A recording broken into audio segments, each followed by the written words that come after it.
Welcome to JSA TV, where we're covering the latest news, trends, and innovations from thought leaders like my friend Melissa here from within the digital infrastructure industries. And we are coming at you live. We are live, Melissa. We are live at PTC 2025 in beautiful Honolulu, Hawaii. And as I said, I'm here with my friend Melissa Farney. Melissa is the Director of Marketing at Tecfusions. Melissa, welcome as always to JSA TV. Thank you so much. Good morning. Good morning. It is morning. It I is. think so. Did you get enough coffee this morning?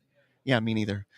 Although people on the other side are just like, did you have too much coffee this morning? Yeah. Exactly. All right, give me an IV drip of whatever you've got going on. Yeah. So Melissa, let's get into this, shall we? So Tecfusions, newer in the industry, but backed by a stable of really experienced people that kind of allow you to do things a little bit differently in the industry. Why don't you tell us a little bit about what it is you do and how you do it differently? Absolutely. Well, like you said, backed by just icons with decades of experience. Right. So our founder, Simon Tusha, actually just last year capped off his 30-year anniversary of building data centers. Not many people can actually say 30 that. years. We had data centers 30 years ago? Apparently Exactly. we did. Well, so, but then there are so many other experts in our company who have 2 decades, who've been here for quite some time, and not just in the data center space, but also in power and other areas of We've heard a little bit about power over the last couple of days too. Exactly. Yeah. It's becoming crucial to have that wealth of experience across all of these tangential areas. Yeah. So it has enabled us to do things a little bit differently. So we're doing what we're calling adaptive reuse, which is acquiring older industrial sites and repurposing them into data centers. So much. You know, I love this. I love it. Well, yeah. And I will say, as we redesign each of them to make them more efficient, frankly, that requires not just a lot of creativity in the new application, but a lot of experience and expertise. I mean, you cannot step into a chocolate factory and envision a data center without knowing every intimate detail of the system. Melissa, did you turn a chocolate factory into a data center? We did turn a chocolate factory into a data center. Absolutely. Yeah, man. That sounds awesome. It sounds like it smells wonderful in there too, probably. No, I don't know about that. Come on. But then, like you said, with power, microgrids are the other area where that expertise is being applied, because we are trying to build in our own power production. So that's the trifecta right there. I believe that. And now I kind of do want a little bit of chocolate, but we're gonna move on. Honestly, Melissa, I knew a little bit about what Tecfusions does and is doing, because I can't get out of your news cycle right now. There's a lot of news coming out of Tecfusions, this new newsroom. Why don't you tell us a little bit about the latest and greatest? All right. So, I mean, it continues to develop across all of our sites. Our Clarksville site, which was really our first flagship site, that continues to grow. You know, right now, I think we've just exceeded 26,000 GPUs, which would make this the second largest, at least publicly stated, second largest GPU cluster deployment in the world. The first, of course, being Mr. Elon Musk's with Colossus. Who? Yeah, that guy. Yeah. So that's number one. That site just continues to grow and excel. It's really where we've tested all of these strategies and put them to use. Then we inked a 1 gigawatt deal with TensorWave. That was big news. But then this past week saw even more great stuff. So we secured just under a 14-acre site in Pennsylvania. We're calling it Tecfusions Keystone Connect. Ooh, and I this like that. Site is capable of hosting 3 gigawatts of capacity at its full build out. So this will be major. It was an old Alcoa R&D site. So it's another reuse story. Yes. There's on-site nat gas for producing our own power, but the reuse of site is making capacity immediately available for rapid deployment. So I feel like I'm almost eating some of my original words at the beginning where I said newer to the industry, because given the experience of your thought leaders within the company, given some of the kind of innovative ways that you are already kind of serving your current customers and future customers, it feels like you've been around a lot longer. Well, I mean, how do you step into a new company but make it feel like an old company that's already ready with capacity? That's how you do it. Hey, you know what? Strong work on the marketing side too, by the way. Yeah. Thank you. Thank you. Absolutely. All right, Melissa, in closing, nobody gets out of the chair without talking about AI. Everybody talks about AI, and that includes you. So why don't you tell our viewers a little bit about what the Tecfusion play in AI would be? It seems pretty obvious to me, but maybe not to our viewers. Well, like I've said with the adaptive reuse, so we can be operational in months, not years. Yeah. And as everybody is saying with AI, it is an arms race. Yeah. We don't have years. So how do we get time back on our side? Obviously, immediately having available capacity in a structure that's already there, that's one way. But then we also need to consider all of the other resources, because that's what we're facing is resource constraints all over the place. And space used to be the biggest thing, and now as we're seeing densities go up, that continues. Remember space being the big thing? Remember when it was just like, how much can I fit in? Yeah. But then power, obviously we're solving for that with producing our own. But I will say there are added benefits to AI, because you see the loads fluctuate so much, it's hard to work with your local utility. So by producing our own, we're getting away from that variability. Yeah. And that's helping us. But then the last, and this is probably the most important, financial, the capital. That's the last constraint. I forgot about that. Oh, it costs a pretty penny. It costs money to do this? It costs so much money. Weird. So with the rapid deployment, that time to revenue is absolutely critical, because there's so much cost up front. But then if it takes years, if it takes 2 years to build from the ground up, your hardware is already obsolete by the time you've opened. You're not going to make any money on it. Yeah. So this is how we're solving for the AI need, is by making it immediately available and fit to suit for that application. And there are so many things to unpack, unfortunately, with what you just said. The whole concept of bring your own power, I love that so much. The repurposing of all of that stuff, really great. Financial stuff, really didn't consider that so much today when we're talking about AI. Melissa, it is always a pleasure. Absolutely. Well, there is a lot to unpack, so everybody tune in. We'll continue telling our story, and I appreciate it. Of course. Tecfusions, I will definitely keep my eyes and ears open.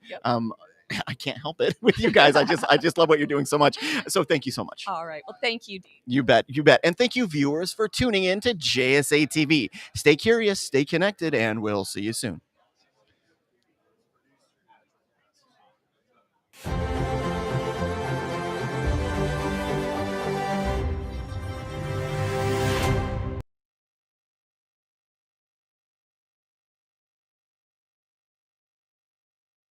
Karen Petersburg from AREP and Powerhouse Data Centers. Karen, as we look towards 2025, what do you see as the most significant trends driving growth and innovation in digital infrastructure?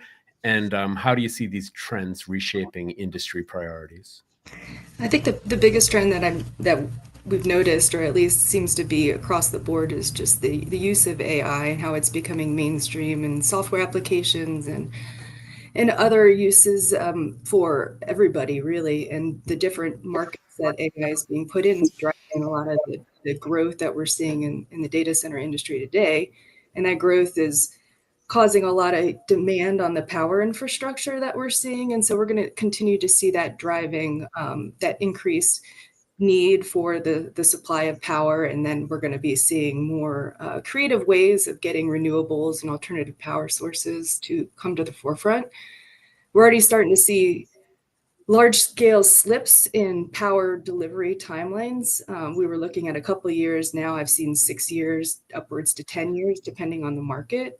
So that's a problem, right? And then, of course, with that large increase of power requirements comes the big sustainability question of the big data center, power guzzler. What are we doing about it? How are we increasing efficiencies in our cooling systems, et cetera, to help drive that down?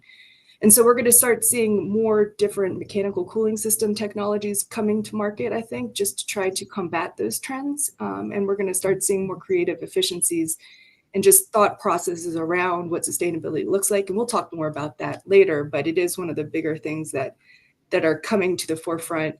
Also, community pushback is becoming more mainstream as well in some of these larger markets, and that's becoming something that we have to pay attention to as a developer. How are we making our buildings more community friendly? What are we doing on the development side to engage our community in a positive, more meaningful way so that they are aware that we're not just out there taking power and doing terrible things, right? We are providing a service that is basically providing the backbone of our society today, right? The data center industry is, and then what are we doing to help the community, not just, provide a service, we're doing other things too. So I think we're going to see more of that come to the forefront.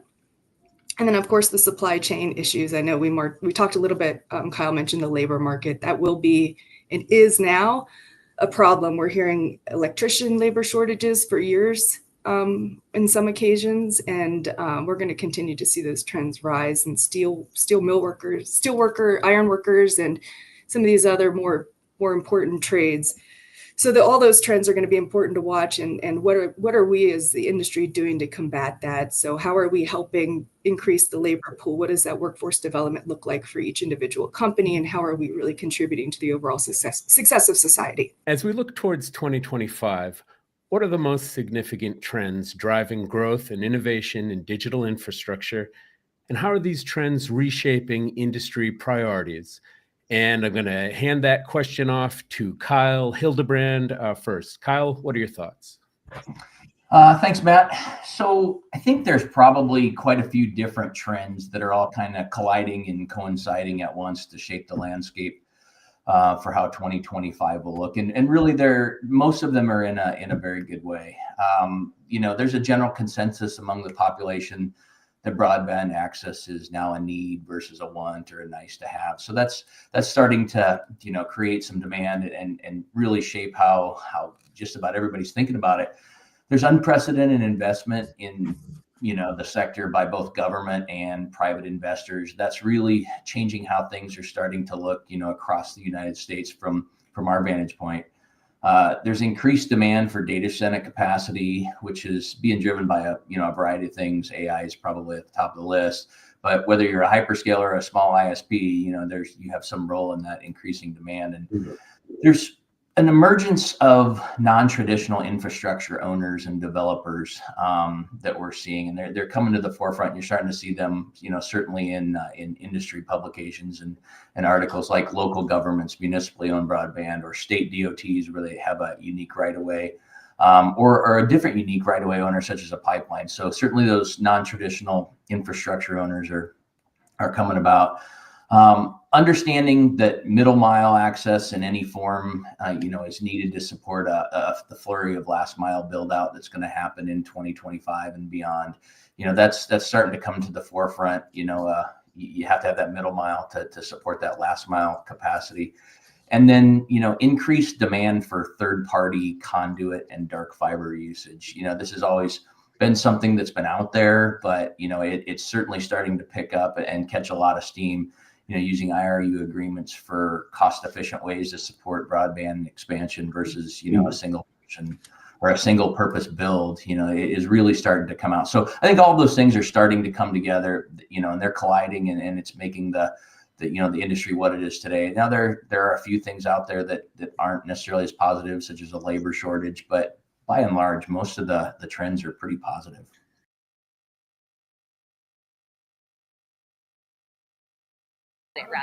So I'm going to go like this when we're off camera. You are welcome during the interview to look at this camera. You can look at Dean, whatever feels the most comfortable to you. And then you've done this before.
Welcome to JSA TV, where we're covering the latest news, stories, and trends and innovations from thought leaders in the industry, like this guy to my right. We are also coming at you live right now. We are live right now, Craig. Is that okay with you? Very scary. I'm glad I had half a cup of coffee already. I'm glad I've had 3.5 already. Anyway, we're coming at you live from PTC 2025 in beautiful Honolulu, Hawaii. And as I said, to my right, I have Mr. Craig Kaplan. Craig is the SVP of Americas and EMEA for Zenlayer. Thanks for having me, Dean. Yeah, Appreciate the time. Thank you. No, thank you. We've got a lot to talk about. AI is on the top of everyone's mind, or on the tip of everyone's tongue right now. We're going to be no different with the interview with you today. Is that okay? Right. I'm really surprised AI is the topic today. Never really hear much about AI these days around. Nobody's saying, world. You know what, Dean? Tell me more about this broadband. Right. Nobody's really talking about that anymore. But anyway, let's go ahead and jump in. We're going to start with challenge. We're going to start with the heaviest one, right? Yeah. The challenges of implementing AI-powered edge solutions in emerging markets. How are you guys making that happen?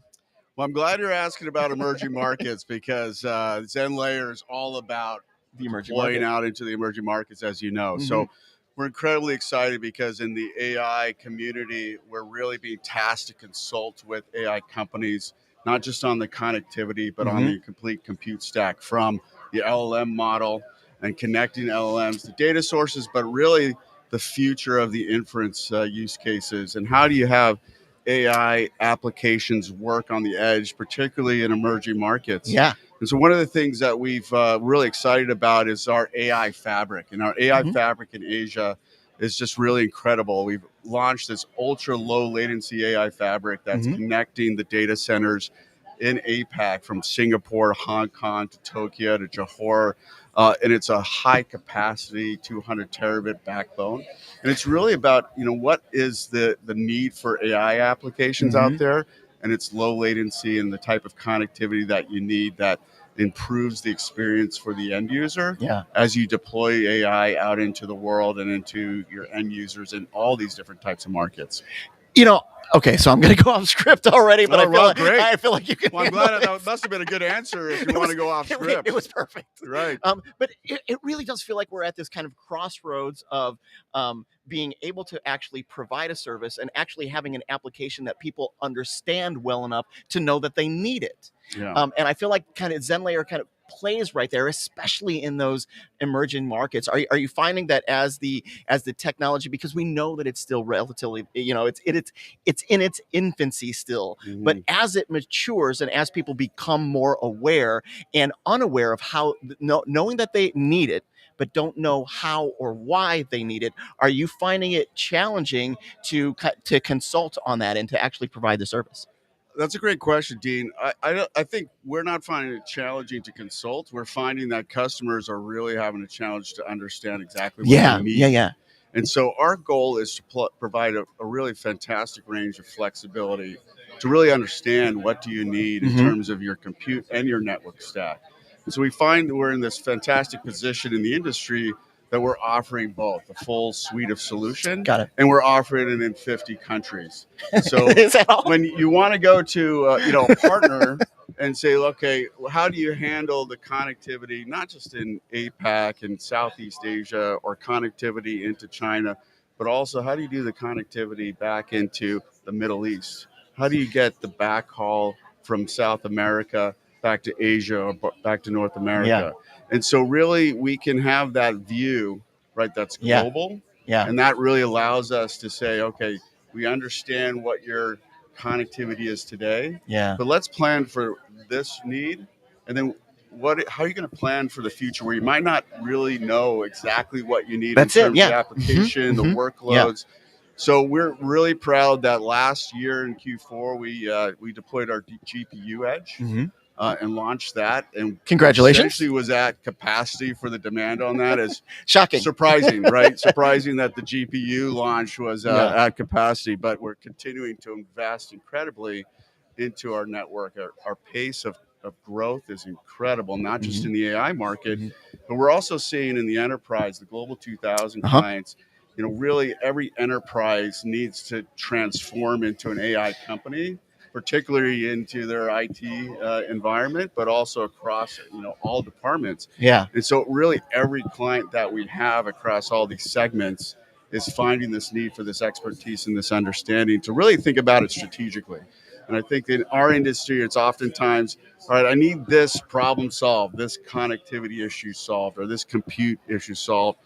But really, you need to look at it very strategically long term. Yeah. Because these requirements are going to change, and you need a partner that can be flexible and you can roll out onto our bare metal or onto our GPU bare metal, or you could roll out into our virtualization cloud. We're seeing a lot of clients wanting the flexibility of having their core workloads run on bare metal, but then to be able to burst into our virtualization cloud, which see more and more of the recognition that that's going to be an important way to deploy.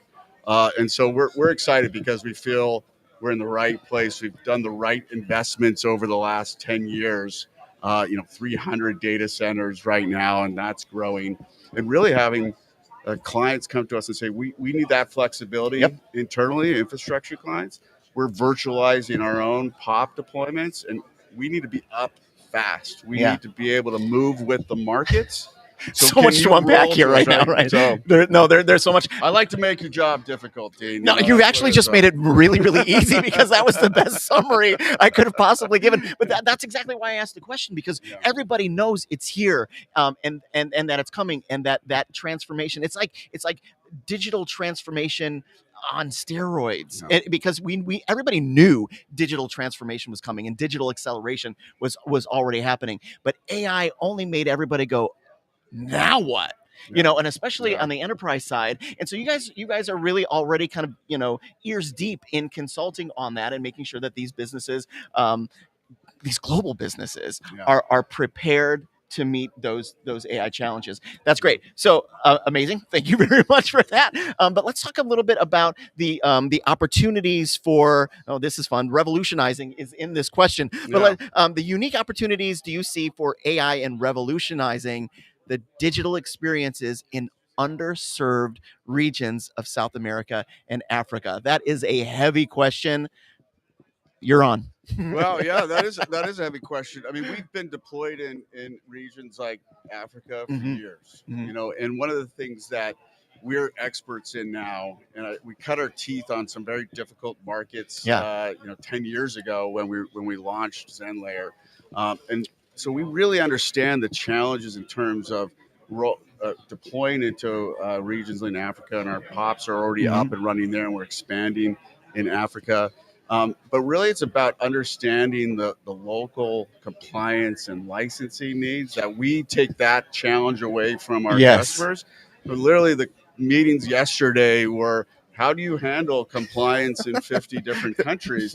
Well, we handle it because you don't need to handle it, but it really does take a team that's dynamically understanding the changing compliance and InfoSec and data requirements. And it all goes hand in glove with the speed to market concept that you were talking about earlier too. Exactly. Yeah. So and this, frankly, is why a lot of sort of providers out there are regional. Yeah. Right? Because it is not an easy thing to do. We have an incredible, dedicated compliance team that rolls up to our general counsel, who's wonderful, works in our headquarters in LA. I get to hear from her all the compliance challenges that she's dealing with. But we'll have requests coming in, particularly new customers who are like, oh, we're going into Saudi Arabia, we're going into Dubai.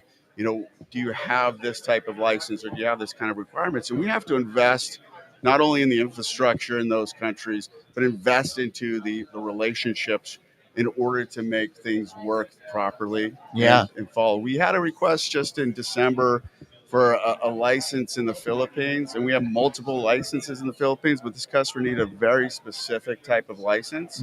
And one of the things that you could count on is that we didn't have that license, but we have the resources, we have the understanding, and we started to work on that. And because of the fact that we've been operating in the Philippines for years and years, that experience is invaluable. We obviously, can roll it out. Now, at the same time, we're working with a lot of governments around the world. Well, that sounds fun. There is, there's a timing challenge in terms of how quickly can you move. Yeah. Right. We can't accelerate what governments are doing, or different agencies are doing. So we have to educate our customers as well in terms of timing, in terms of we're already deployed there. Fantastic. If you want to go into a new country, and even if we don't have a POP there, come to us because we have the understanding, even in countries we might not be deployed. We just had a request to deploy more infrastructure into Pakistan, for instance.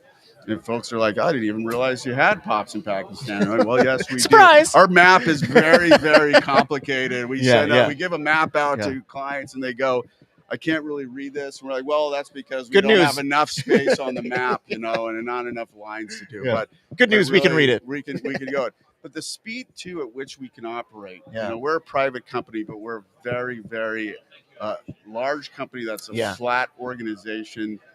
When I work with Joe, our CEO, and Joe, everybody knows Joe in the industry and here at PTC, but we're very involved from a leadership standpoint of understanding what our customers need and how to solve those challenges. We just did an AI deployment, which I think is in process in Japan. And that client specifically wanted 2 different LLM data centers, separate data centers. And the client came to us and said, we need to deploy quickly. Like, that's not surprising. Shock, everybody, you do. Everybody wants, 20 megawatts tomorrow. And this is a 1 megawatt deployment. And we actually went through the contracting process with this client in 20 days and worked with our partners to find the right. That sounds miraculous. And it is. And unfortunately, we set high expectations and then we have to meet those high expectations again and again and again. So, please do bring us those opportunities. We're not always going to contract them in 20 days, but our team is incredibly fast in terms of the support and the service that we provide before we bring customers on, but as we manage and deploy and advise on the broader global deployments. Craig, that's our time. Holy cow! I know. Can I say one more thing? Yes, please? You can. Joe will kill me if I don't mention that. We just put together a fantastic partnership with Console Connect. We've been working with. We love Console Connect. Yes. And so it's a bilateral API integration to extend our fabric, but also to give access to our compute platform, our bare metal, and our virtualization servers across their marketplace. So really being able to access our global strengths and infrastructure for Console Connect customers, particularly in Southeast Asia, where there is, I think, some surprise to folks, but we have an incredibly strong presence and concentration in Southeast Asia, really huge growth. Last year, we announced a partnership in Vietnam, and that's been exploding as well in Vietnam. So in these areas where you might be looking at, let me find a regional provider. We're solving those problems. So I appreciate you giving me the extra few minutes. Honestly, the conversation has been fantastic. I feel like we could probably speak all afternoon. Let's do it. You guys good with this? But anyway, Craig, thanks so much for joining us. Thank you, Jen. I really appreciate it. You bet. And thank you, viewers, for watching JSA TV. Stay curious, stay connected, and we'll see you soon.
Welcome to JSA TV, where we're covering the latest news, trends, and innovations from thought leaders within the digital infrastructure industry. Thought leaders like my friend over here. Matt Briley is the Senior Vice President of Global Sales at LightRiver, and he is joining me right now live from PTC 2025 in beautiful Honolulu, Hawaii. Matt, welcome to JSA TV. Oh, very happy to be here. Thank you very much. I'm happy that you are here. It's kind of early. I've had a few cups of coffee. You've gotten some coffee? Oh, yeah. Okay, you're ready for this. Breakfast at Goodies. We're all Yeah, ready okay. to go. All right, perfect. Let's jump right into this. For our viewers that don't already know, why don't you tell them a little bit about LightRiver? Sure. So LightRiver is a company that designs, automates, builds, and deploys transport systems for primarily internet content providers, data systems, or data centers, service providers, and utilities across most of the U.S. and Western Europe. Been around a while. 26 years. 26 years. That's right. That's a lot of time. I have spoken to 20. I've done 20 of these interviews already. Okay. And a lot of times I have someone in the seat next to me and they'll say, we've been around forever, 10 years. Okay. And look, 10 years is an eternity in our industry. In this industry. You guys have been around since like the dawn of time, seemingly, right, in the industry. So let's talk a little bit about a company with experience, 26 years of experience, and your focus and how that focus has changed perhaps over the years, specifically what the focus is for 2025. Sure. One of the things that's really interesting with us is we grew very organically for the first 20 years of our existence. Mm-hmm. And then in the last 3 years, we've almost doubled. So we're still growing organically. We are looking at inorganic growth as well. Mm-hmm. But for the first time about 2 years ago, we really started looking outside the U.S. at other opportunities. Mm-hmm. And one of our major focuses this year is expansion in Canada, expansion in Western Europe, and we'll be opening our largest facility ever in Dallas, around 50,000 square foot. That's a big facility. It's a lot. So tell me, what is the catalyst behind this growth? What's happening there, and perhaps within the industry that is kind of fueling that growth for you? Sure. One of the big things that's happening is AI is driving a network expansion boom for a lot of the hyperscalers and tier 2 data center providers. Mm-hmm. And for the first times, we're seeing deployments where we're not just deploying a single 20 terabit system. Yeah. We're deploying 5 at a time. Yeah. And they're not 20 terabits anymore. They're 50 terabits. Yeah.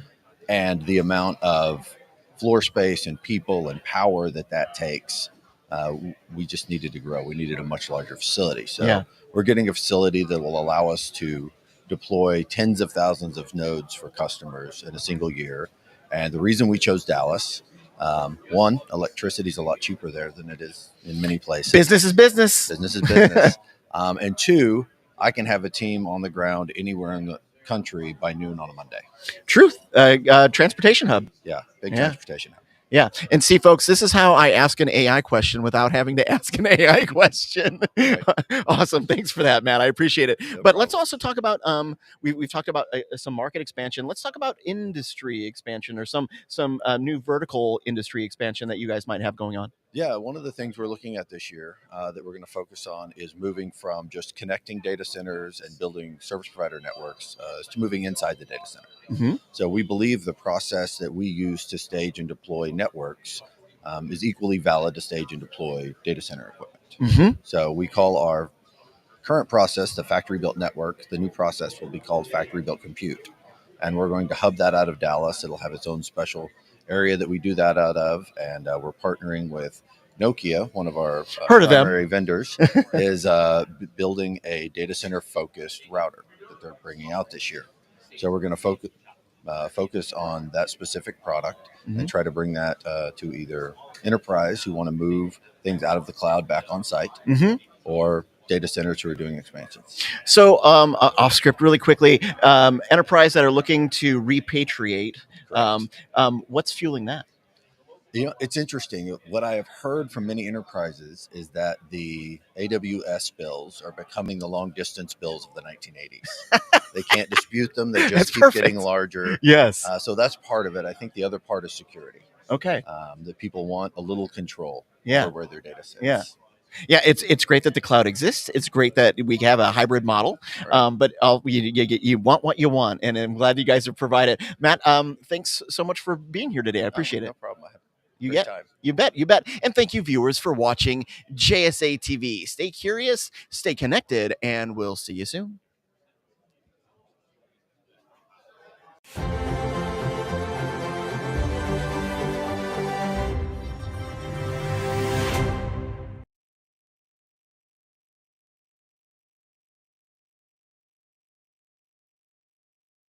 So I'm really looking forward to hearing from 1623 Farnham on this question. Let's turn it over to Bill Severin. Bill, how do you see emerging markets, especially in Tier 2 and Tier 3 regions, changing the digital infrastructure landscape? And what new strategies would you say might be required to successfully expand into these areas? Thanks, Matt.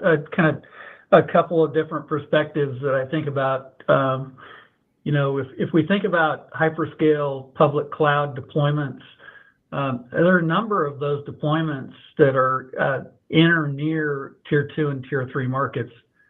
And as some of these large application providers that are out there, as they need to go deeper and start to deploy in other public cloud zones, they're naturally going to drive traffic to the interconnection facility, which, like Eric and Kyle talked about, all the middle mile fiber, all the BEAD funding, all the new fiber that's being built right now.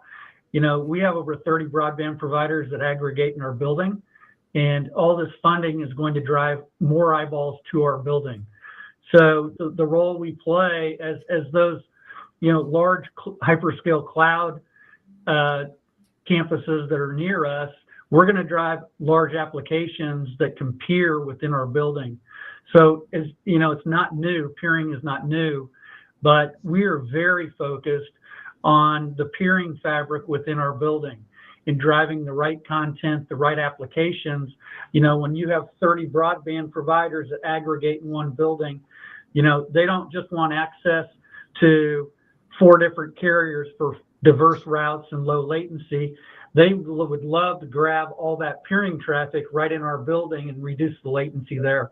So we've got a really big initiative, both in 2024, but in 2025, to get really creative at how we drive additional content into our IX so that we can have our clients peer that traffic at the edge. And if you think about, outside of 1623, like a Hunter Newby and his venture, for developing IXs in very rural markets like at universities. So I think there's a lot from an industry perspective, initiatives out there that are trying to drive content that can be peered very locally, reduce latency, and improve performance. Eric Watko from Broadband One. Eric, how do you see, from your view in the digital infrastructure industry, how emerging markets, especially in Tier 2 and 3 regions, are going to be changing the DI landscape? And what are some new strategies that are going to be required to successfully expand into these areas? So I'm going to build a lot on what Bill just said, because in the markets we're in, some of the trends we're seeing, for example, is like we know Southern Georgia really well. And what's happening in these markets, Georgia, Tulsa, Salinas, areas like that, there's different use cases or industries emerging, meaning Southern Georgia, huge manufacturing plants that you're not even aware of that are just like 20 minutes outside of Savannah, looking for connectivity, right? And they're not just looking for primary connectivity. How do they have diverse connectivity? Similarly, when you look at some of the other markets, and so we've seen this growth of people looking for connectivity, but those manufacturers, industry verticals, including the operators like myself, don't want to route everything back, no offense to anyone here, to Ashburn or to Dallas or to Chicago or to Los Angeles. We want to get to peer with other partners as close as possible. And it's not just because of latency concerns, it's just that the access to those partners, the access to the content. If you're an enterprise, they're coming to us and saying, hey, how can we get our ERP system or our enterprise systems peering with our different partners quicker and easier to reduce everyone's cost, right? You're not having to worry about that long transport cost or backhaul cost, if you want to call it. So that's one area, is just the growth of the different industries in outside of these tier 2, 3 cities that are driving connectivity demands, which then are driving interconnect demands and where their compute and storage and all that stuff is. And then the other major area, not to make this a BEAD conversation today, but BEAD has evolved their rules to help support tier 2, tier 3 cities in a lot of ways, meaning initially they were heavily focused and geared towards fiber. They've added the ability to add more accepted wireless type of solutions or other mixes of connectivity to that. And then they've even added in more rural areas the alternative options, which are more around satellite connectivity and unlicensed spectrum and things like that. So it's really changing the dynamics of the players, the operators, right? What funds are available to operators to get that connectivity for those smaller markets, even beyond tier 3s, that are giving them growth potentially and attracting some industry verticals that they might not have in the past.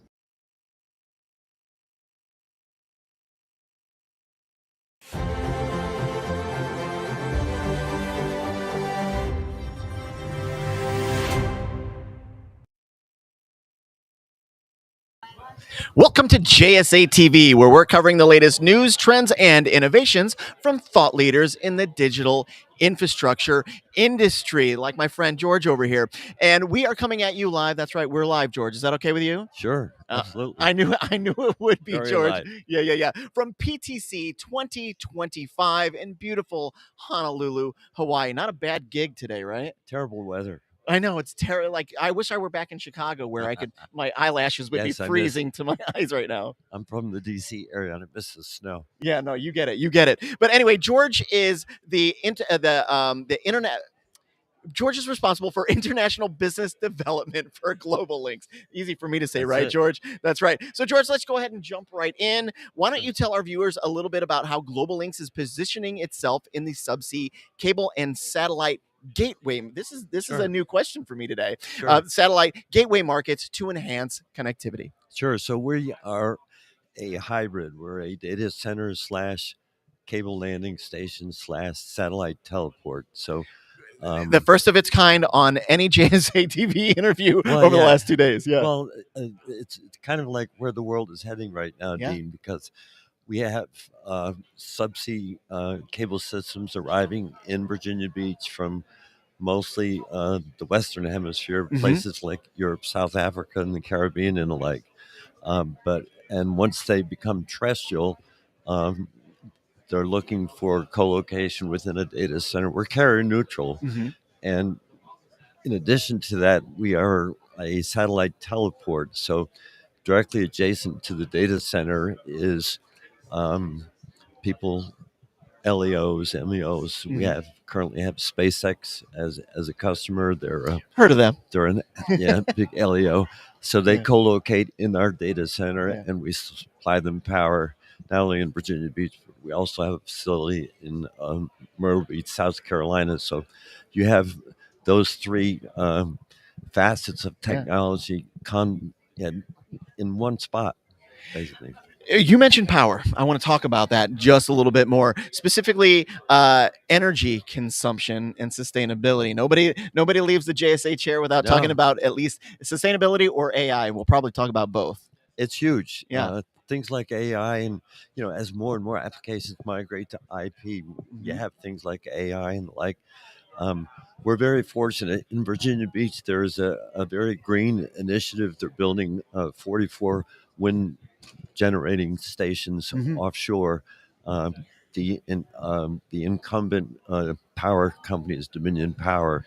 They've already put up 2 wind power stations now. They're going to put up 44, and they're running a fiber optic line directly to our data center for I love it, for storage. So it's a very green initiative, and it's pretty much where the world is heading, because things like AI power is huge right now for data centers. Without power, there is no AI.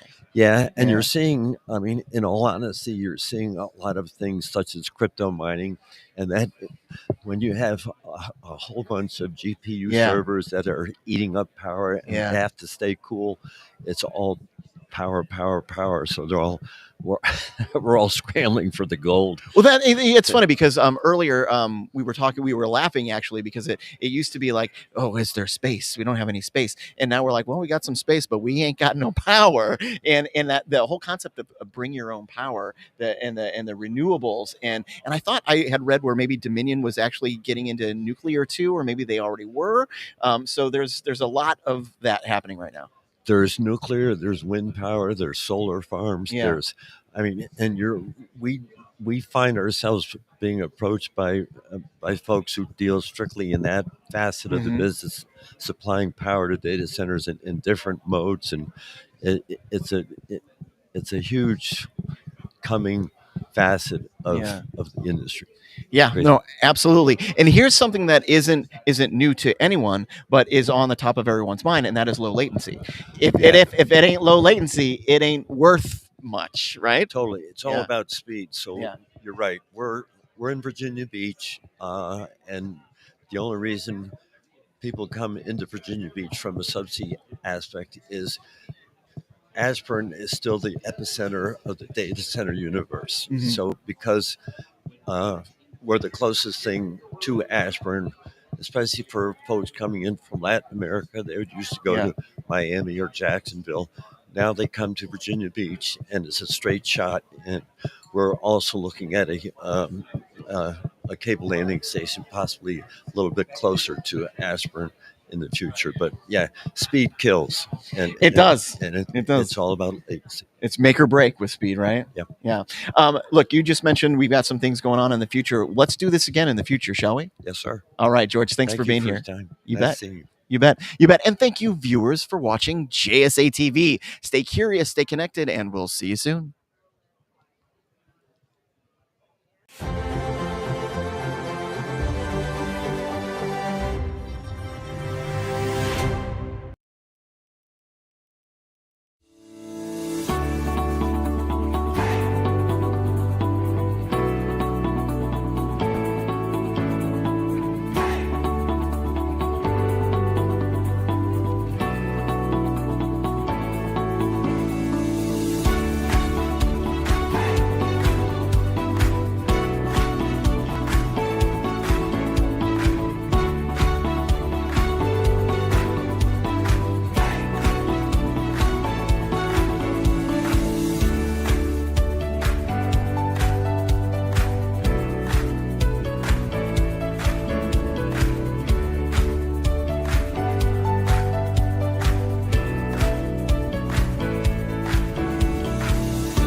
Welcome to JSA TV, where we're covering the latest news, trends, and innovations from thought leaders.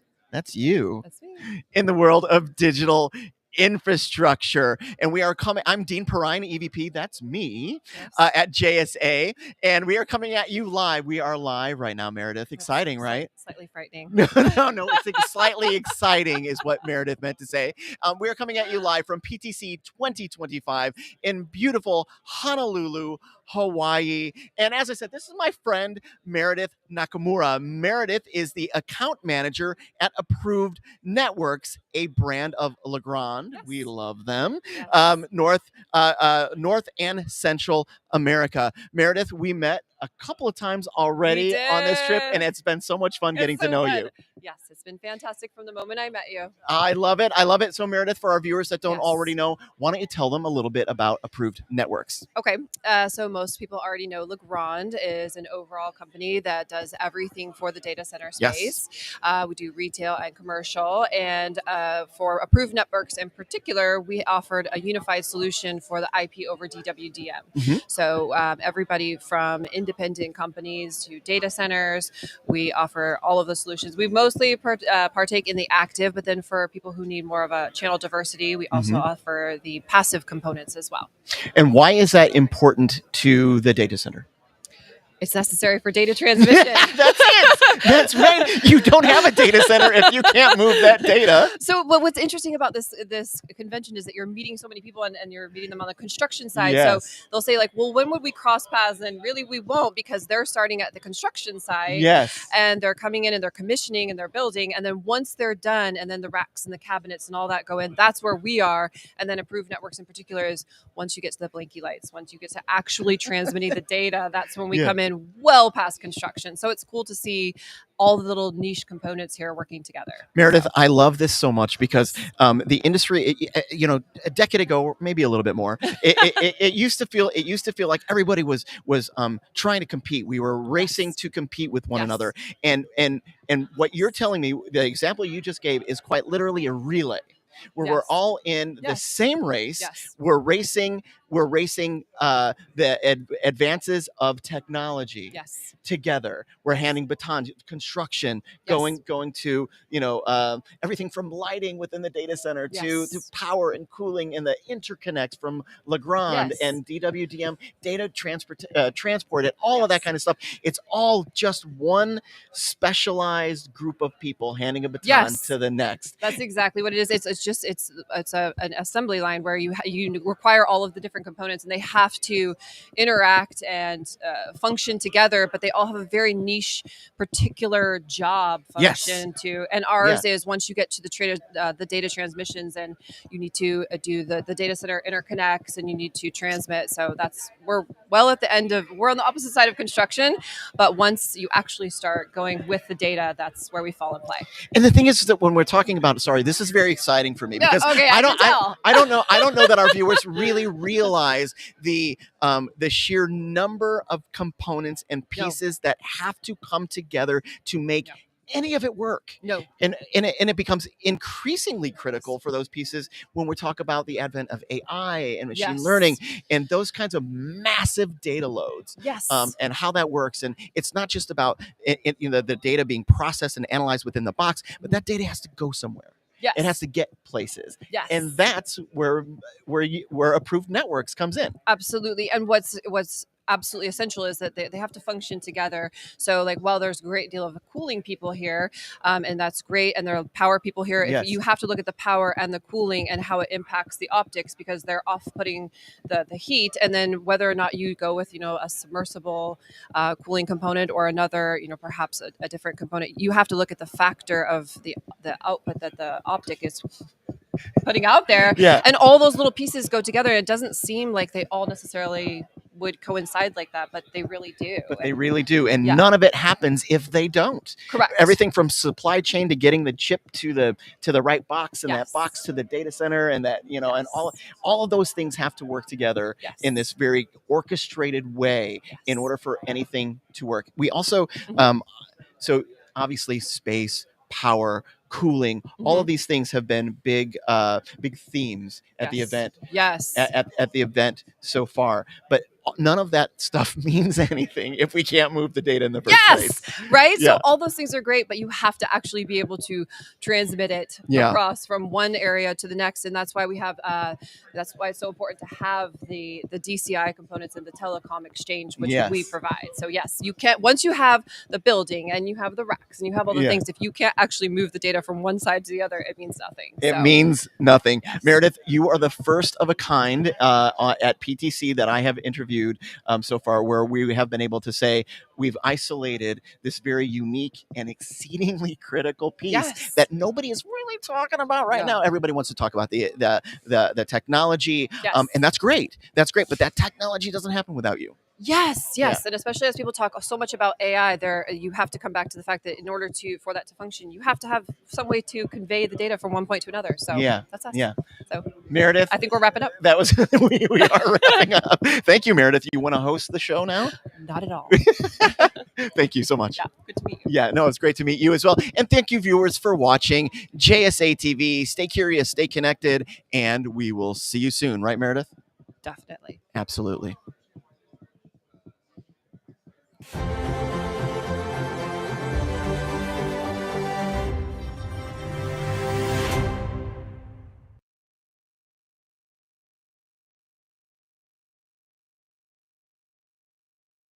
So I'm really looking forward to hearing from 1623 Farnham on this question. Let's turn it over to Bill Severin. Bill, how do you see emerging markets, especially in Tier 2 and Tier 3 regions, changing the digital infrastructure landscape? And what new strategies would you say might be required to successfully expand into these areas? Thanks, Matt. Kind of a couple of different perspectives that I think about. If we think about hyperscale public cloud deployments, there are a number of those deployments that are in or near Tier 2 and Tier 3 markets. And as some of these large application providers that are out there, as they need to go deeper and start to deploy in other public cloud zones, they're naturally going to drive traffic to the interconnection facility, which, like Eric and Kyle talked about, all the middle mile fiber, all the BEAD funding, all the new fiber that's being built right now. We have over 30 broadband providers that aggregate in our building, and all this funding is going to drive more eyeballs to our building. So the role we play as those, large hyperscale cloud campuses that are near us, we're going to drive large applications that can peer within our building. So, it's not new. Peering is not new, but we are very focused on the peering fabric within our building and driving the right content, the right applications. When you have 30 broadband providers that aggregate in one building, they don't just want access to 4 different carriers for diverse routes and low latency. They would love to grab all that peering traffic right in our building and reduce the latency there. So we've got a really big initiative, both in 2024, but in 2025, to get really creative at how we drive additional content into our IX so that we can have our clients peer that traffic at the edge. And if you think about, outside of 1623, like a Hunter Newby and his venture, for developing IXs in very rural markets like at universities. So I think there's a lot from an industry perspective, initiatives out there that are trying to drive content that can be peered very locally, reduce latency, and improve performance. Eric Watko from Broadband One. Eric, how do you see, from your view in the digital infrastructure industry, how emerging markets, especially in Tier 2 and 3 regions, are going to be changing the DI landscape? And what are some new strategies that are going to be required to successfully expand into these areas? So I'm going to build a lot on what Bill just said, because in the markets we're in, some of the trends we're seeing, for example, is like we know Southern Georgia really well. And what's happening in these markets, Georgia, Tulsa, Salinas, areas like that. There's different use cases or industries emerging, meaning Southern Georgia, huge manufacturing plants that you're not even aware of that are just like 20 minutes outside of Savannah, looking for connectivity, right? And they're not just looking for primary connectivity. How do they have diverse connectivity? Similarly, when you look at some of the other markets, and so we've seen this growth of people looking for connectivity, but those manufacturers, industry verticals, including the operators like myself, don't want to route everything back, no offense to anyone here, to Ashburn or to Dallas or to Chicago or to Los Angeles. We want to get to peer with other partners as close as possible. And it's not just because of latency concerns, it's just that the access to those partners, the access to the content. If you're an enterprise, they're coming to us and saying, hey, how can we get our ERP system or our enterprise systems peering with our different partners quicker and easier to reduce everyone's cost, right? You're not having to worry about that long transport cost or backhaul cost, if you want to call it. So that's one area, is just the growth of the different industries in outside of these tier 2, 3 cities that are driving connectivity demands, which then are driving interconnect demands and where their compute and storage and all that stuff is. And then the other major area, not to make this a BEAD conversation today, but BEAD has evolved their rules to help support tier 2, tier 3 cities in a lot of ways, meaning initially they were heavily focused and geared towards fiber.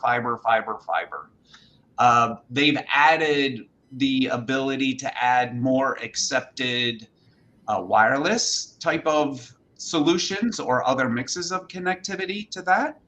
And then they've even added in more rural areas the alternative options, which are more around satellite connectivity and unlicensed spectrum and things like that. So it's really changing the dynamics of the players, the operators, right? What funds are available to operators to get that connectivity for those smaller markets, even beyond tier 3s, that are giving them growth potentially and attracting some industry verticals that they might not have in the past.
Welcome to JSA TV, where we're covering the latest in trends and stories and innovations from thought leaders like my new friend Cheyenne in the digital infrastructure space. We are coming to you live. That's right, Cheyenne. No pressure. We're live. We're coming to you live from PTC 2025 in beautiful Honolulu, Hawaii. And this good-looking dude to my right is Cheyenne Fakuri. Cheyenne is the director of operations at Kamale Corp. Cheyenne, welcome to JSA TV. Thank you for having me. I appreciate it. You bet. For our viewers that don't already know, why don't you tell them a little bit about Kamale Corp? Sure. So Kamale Corp, family-owned business started by my father actually in 1988. Design, build, and maintain data centers or critical infrastructure. So from the design phase to engineering, all the way through the build out, and then ongoing maintenance to make sure everything that we did install stays working as it should. That's pretty important. Yeah, everything is very important, and that it goes overlooked a lot of times. That okay, everything's in, and now just leave it, and then no one knows there's a problem until it's too late, and that's a lot of times when they call us. So we try to prevent that if they'll allow us to, by providing that maintenance. Quality assurance sounds like it's pretty important there at Kamale Corp, especially in the data center. Yes. Yes. Where that critical infrastructure, that critical data actually lives, right? Yes. Exactly. Yeah. So let's talk a little bit about the built to suit data center services specific to the enterprise. How's that different perhaps than for building out for a hyperscaler? Yeah, so for the enterprises, it's a little bit different. It's a lot less capacity, at least for now, until we'll see how it goes in the future. That's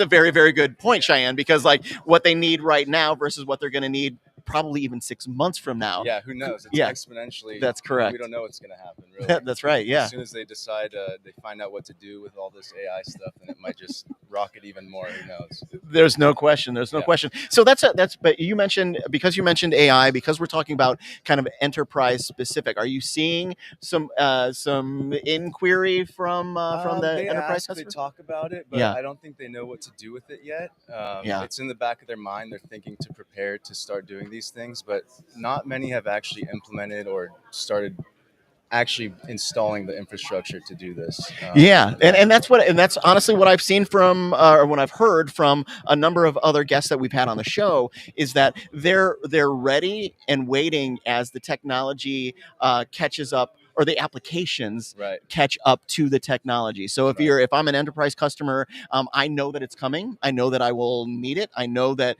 my business perhaps would be obsolete without it, but I'm not sure what it is yet. And so I imagine Kamale Corp is probably kind of one of those companies that are on the front lines of helping those enterprises figure this out. Yeah, we're ready. We don't shy away from those builds. It's just a lot of our current clients, they're not ready for it, like you said. So it's and the good thing about our company is we have 3 separate departments. I forgot to mention in my little intro. We have let's do it. Electrical, mechanical, and IT. So we really encompass the whole data center with specialized teams for each department. Specialized department heads that manage these groups. So we're not jack of all trades, master of none. We actually have masters in each division that can take care of our customers. Which really does speak to that original discussion about quality assurance. Without those masters, quality assurance, not so good. Right. Yeah. Yep. So I also saw here, as a marketer, I loved seeing this last question. You relaunched your website to help increase engagement. Let's talk a little bit about that, the website. Yeah. So us being a smaller company, we don't have dedicated, marketing or web developers. So sounds like you might be the guy now. Took on a lot of it, definitely with some help from some partners. Very appreciative of our partners that helped out. Yeah.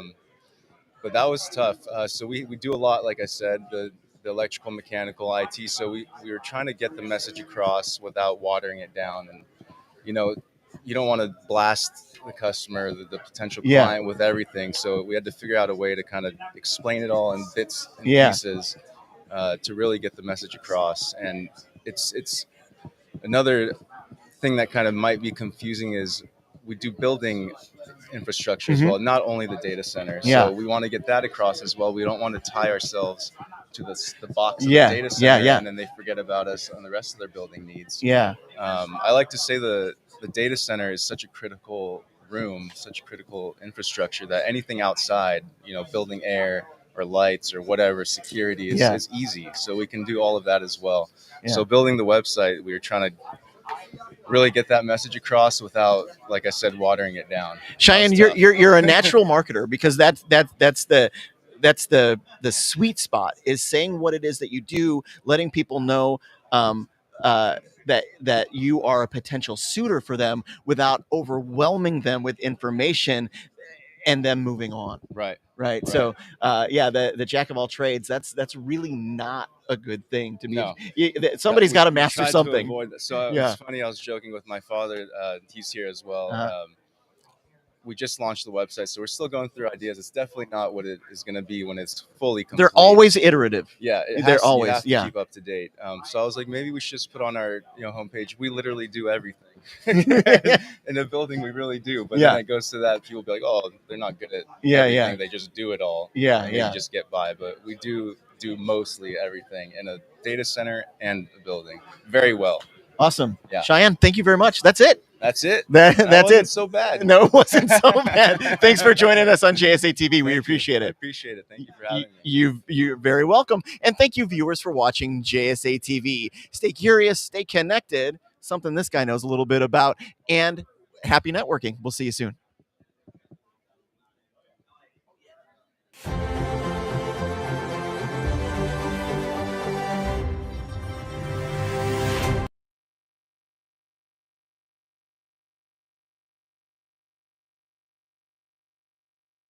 So Bill, from where you sit at 1623 Farnham, what innovations in interconnectivity and fiber standards will we see in 2025? And how will these advancements affect data center performance, latency, and cost efficiency? Yeah, really, really timely question, Matt. As we sat down and strategized about some of our challenges in 2025 from an operational perspective, one of the things that we've recognized in Q3 and Q4 is our carriers. The carriers are making an incredible investment in upgrading ultra high capacity, low latency routes. And, some of these very large content providers need, very low tolerance losses. And so we're being held to a higher standard when it comes to like our meet me room performance. So whether it be the optics that we're using, the connectors we're using, the fiber we're using, or just the tolerances on our splices. Kind of like Kyle said, there have been advancements. What was fine for us from a performance perspective over the last 4 years, all of a sudden there's a little shift, and we're going to be held to a higher standard in 2025, and we have to make investment there. And then to dovetail on that, with all the investment in these ultra high capacity, low latency routes, what we're finding here in the last 90 days is that we're being pulled in much more frequently now to help troubleshoot latency loss we have 60 carriers in the building. So, the number of engagements that we have today where we're working with clients to try and solve latency issues that they never had on those routes. I think in 2025, we'll be pulled into that, and, we'll be asked to help engineer solutions within our building to solve the issues that they have with these new routes. And then I think part of what is driving that too is all of the consolidation with a lot of the carriers. There's a lot of networks that maybe, were purchased, but there wasn't a lot of aggregation in the network. So the design within the building has too many places where the network goes in the building. We've got to reduce that. I want to hand the question to Eric now. Eric, with sustainability remaining a critical issue, what are your thoughts on innovations in data center design, energy use, and cooling technologies that are going to be defining the next generation of eco-friendly infrastructure?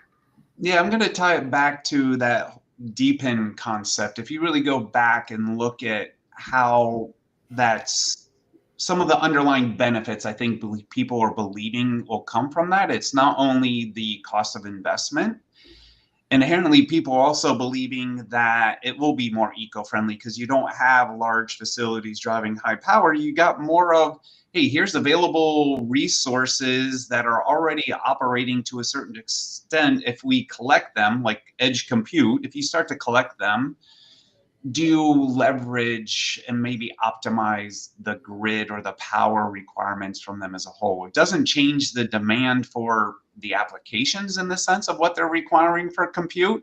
It's really of how they're maybe just getting access to compute and even wireless networks as well. Like I've seen it there, having seen the deployment and being active in the deployment of some of these DY networks, it is more of a use it when it's available kind of concept, which means you're not always having to drive high sustainable power requirements, even on a tower where we have our radios.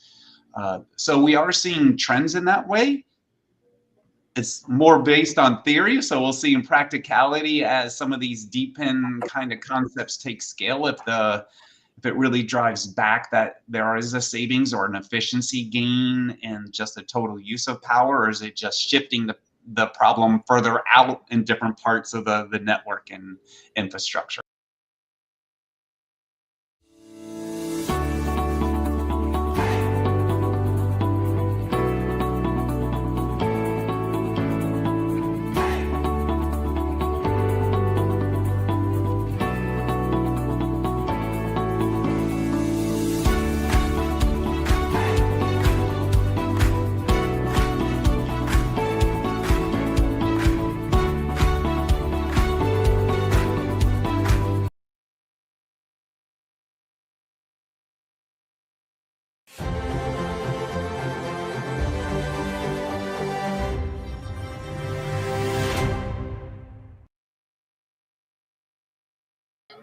Welcome to JSA TV, where we're covering the latest news, trends, and innovations from thought leaders like this guy from the digital infrastructure industries. And we are coming at you live. That's right, Bill. We are live. Right. Cool, right? Very nice. I thought so too. From PTC 2025 in beautiful Honolulu, Hawaii, which is way warmer than it is in my hometown of Chicago. And I'm here with my old, am I allowed to call you an old friend?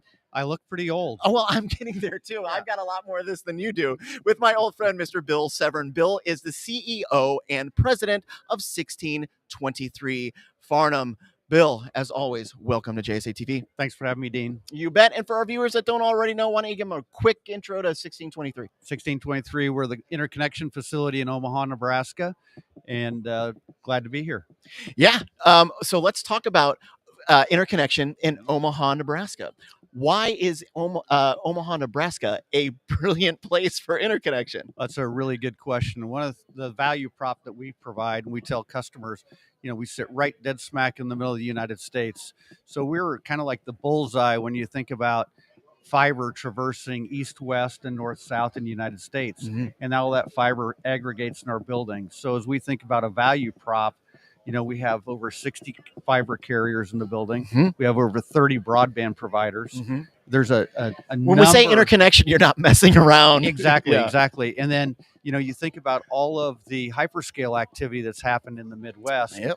And we're the gateway to the world for a lot of that. Yeah. And so when you think about all those three dynamics, if you're a content provider and you need access to eyeball networks, mm-hmm. you have network to bring your content to the building. And then you have 30 broadband providers to get that content closer. If you're a broadband provider and you need access to network, you have 60 choices, whether that's diverse routes, whether that's low latency, whether that's low cost. Yeah. It's all right there to hand pick from. If you're needing access to hyperscales in the region, we're the lowest latency in a lot of ways to those hyperscalers. Yeah. So it's a great ecosystem and provides a lot of stickiness and value to our clients. Yeah, I love it. It's you're like when people say in real estate, location. There isn't a more definitive location for that kind of interconnection than right where you are. That's right. That's right. Yeah. Outstanding. Okay, so I'm going to get to the really sexy stuff that we wanted to talk about. We're going to have an exclusive for you, JSA TV viewers.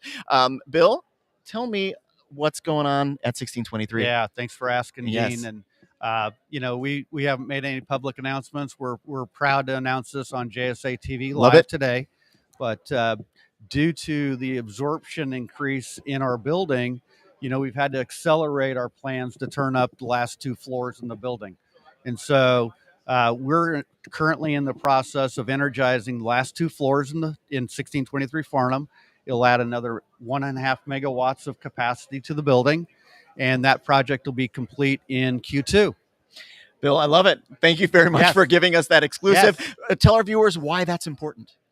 Well, it's really important because as the interconnection facility, the need for content and the need to drive content and products to the edge, what we're seeing is more and more deployments going to the edge. Yeah. And so we need the capacity because we'll be out if we don't do this. Yeah. So this feels like an indication of some pretty great growth there at 1623. We're really looking forward to 25 and 26. I can tell that already, Bill. Thank you so much for being here. We appreciate it. Thank you, Dean. You bet. You Appreciate bet. And thank you, viewers, for watching this exclusive announcement on JSA TV. Stay curious, stay connected, and we'll see you soon.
Welcome to JSA TV, where we're covering the latest news, trends, and innovations from thought leaders within the digital infrastructure industries. And we are coming at you live. That's why we are live in beautiful Honolulu, Hawaii at PTC 2025. And this handsome fella to my right is Andre Busnardo. Did I get it right? Yes, correct. Excellent. And Andre is the commercial director at Tecto Data Centers. Andre, welcome to JSA TV. Thanks for having me here. You bet. You bet. We've got some really great things to talk about. I'm going to jump right in. Okay. Let's go. And I'm gonna attempt with to say some of these markets correctly. Let's go. Okay. Let's go. No problem. Andre's not so sure. I'm here to help you. I know. Amazing. Okay. What unique features will Tecto's new hyperscale facility in Santana do Parnaíba offer to the global market? Thank you, Andre. Yes. So Santana do Parnaíba is a city very, very close to São Paulo. São Paulo is Brazil, not only the biggest city, but also the biggest data center hub in Brazil and in Latin America. And we just announced the beginning of the construction of this huge site, so very close to São Paulo. And it's very unique in Brazil because it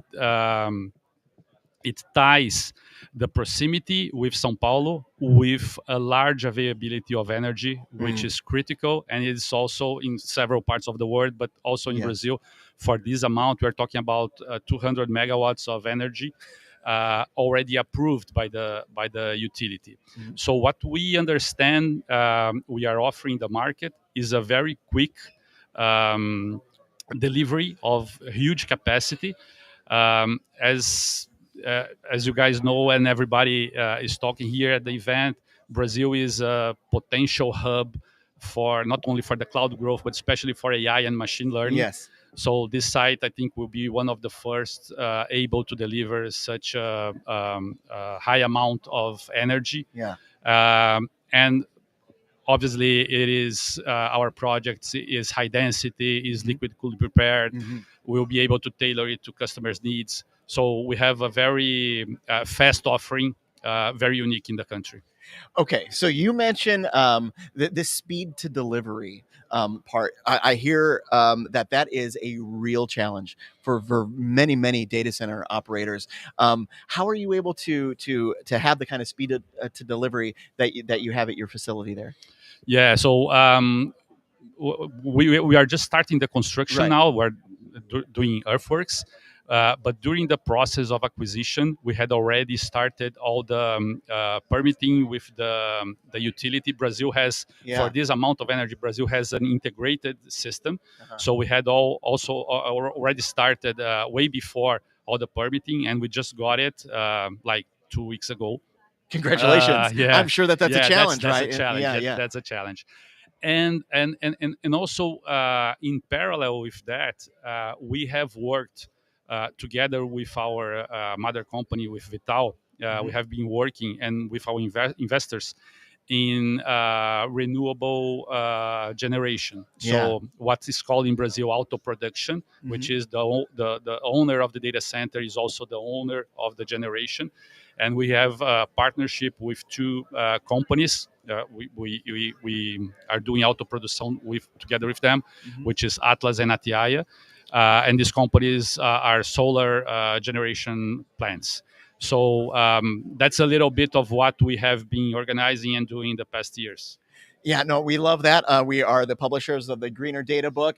So this the whole idea of conscientious building of these data centers with renewable energy, et cetera, is a big number one. It's a big challenge, but number two, it's got to happen because that energy isn't just going to appear out of nowhere, right? Yes, you need to. Our customers need fast access to that, so you need to be fast. You need to be renewable. It's also a demand from not only the society, but ourselves and our customers. And also you need to be cost efficient. You need to deliver this energy at competitive prices. So we are able to work on these three fronts. Okay, final question, and it's my favorite, frankly, because I read $1 billion expansion plan. Why don't you tell us a little bit about that? $1 billion sounds like a lot of money to me. It's a lot of money. It's a lot of money. It is. Yeah. So Obviously, this big site we are talking about, the hyperscale 200 megawatts in Santana, is part of this plan. But also we already operate some data centers across Brazil, and in this expansion plan, we are also opening new locations and opening new data centers in locations where we already operate. As you guys probably are aware, Fortaleza in the northeast of Brazil is a huge hub of connection, not only for Brazil, but for all South America, connecting to US, to Africa, and to Europe. We operate subsea cables there, and we have data centers there. They had a very good response from the market, so we are already building another one there. So the 1 billion is a mix of these huge investments in machine learning ready data centers and also these edge facilities. Our view is that these two things in the near future will be a lot more connected than they are today. So you train the machine in the big site, you deliver to the population in the edge facilities near to the public. And this expansion is demand driven too, right? I mean, you're not just doing it to do it. People are saying we need you to do this. Yes, exactly that. So the example in Fortaleza I just gave, we built a data center. It has less than 2 years. 2 years now in February that it was delivered for service, and it's almost already sold out. So we are building a new one 200 meters from this one, like an expansion. So you are absolutely correct. That's the way we are doing it. You must be doing something right, huh? Yes, I think we are. Outstanding. Right. Andre, thank you so much for being here. We appreciate it. Thank you very much. Thanks for having me. You got it. And thank you, viewers, for watching JSA TV. Stay curious, stay connected, and we'll see you soon.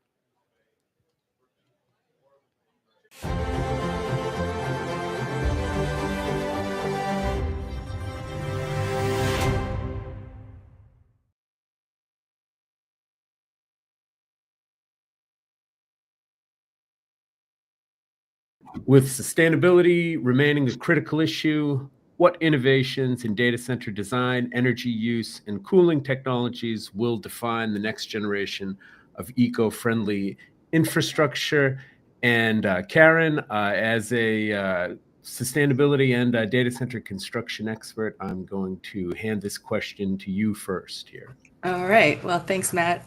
So I know this question is really posed about the technology changes that are going to be driven, and we're going to see that continue to progress. I've seen some bootleg designs that have been touting PUEs of 1.05, et cetera. So we're going to start seeing more of that, which is really going to help drive the sustainability story. But when it comes to sustainability, I think we should think about things just in a larger perspective. We mentioned the community pushback. And I think as we think about sustainability and as sustainability morphs slightly to encompass maybe a broader opinion and perspective of things, we're going to start seeing more community engagement programs be a part of sustainability programs, stuff that really help focus on what can we do to increase the health, prosperity of our communities that we develop in. And that's going to be a key component of most programs as we see them get developed. The other things that I'm noticing that we're going to see more trending towards is transparency. At Powerhouse, we use something called a sustainability index that was developed by Bala engineers, and that shows all of the major, most important sustainability metrics in one location for every project. And so when we show that, we're able to align all the conversations around PUE, site EUI, OCP, all of the stuff that matters to ECI, all of the important sustainability metrics. And so it opens the conversation then to ask, well, how did you get there? What does that look like? And then also as part of our program, we're a powered shell, for the most part, a powered shell product. And we have end users that come in after the fact to do the fit out. So that's everything from the MEP all the way through to the rack. And so what we're trying to do is showcase, here's the sustainability that we have at our core and shell, and here's how the end user has then adjusted those metrics. And what does that change look like? Are they helping us drive a positive direction, or are we going in the negative direction? And what does that conversation look like? Because how can we force and push more positive growth in the sustainability side of things? And so I think that transparency is going to be really important as we start moving through what all of these issues are that we're seeing bubble up. And then the other thing too that is really going to be important is just as the trend, I think it was Kyle mentioned this earlier on, but we're seeing more and more investors come into this space that don't really understand what we're doing, or they're learning what we're doing. And a lot of what they're asking for, because of they're not in the data center industry sectors, they've got a huge sustainability goals. They've got a lot of all of that already figured out. And so it's really taking what their initiatives are. A lot of them use GRES, which is a global real estate benchmark. And so trying to align our corporate goals with what our investors' goals are, and then use that then to pair with a company like Green Globes that does good certifications for the building itself, but then also takes it to the next step. So it's not just the building itself that's sustainable, but how is it once we leave the building and it's getting operated, what that looks like. So taking it to Journey to Net Zero is the example for that. Like, how are we getting to net zero? What does that look like? So it's really just taking it to the next level and heightening what that looks like from a sustainability perspective. So I think that's what we're seeing, and that's what we're hoping to help push and navigate through is driving the industry towards more transparency. So we have these conversations so that we can force those technology changes that need to happen to increase efficiencies. What innovations in interconnectivity and fiber standards will we see in 2025? And how will these advancements affect data center performance, latency, and cost efficiency? And I'm going to hand that question up to Kyle Hildebrand. All right. Thanks, Matt.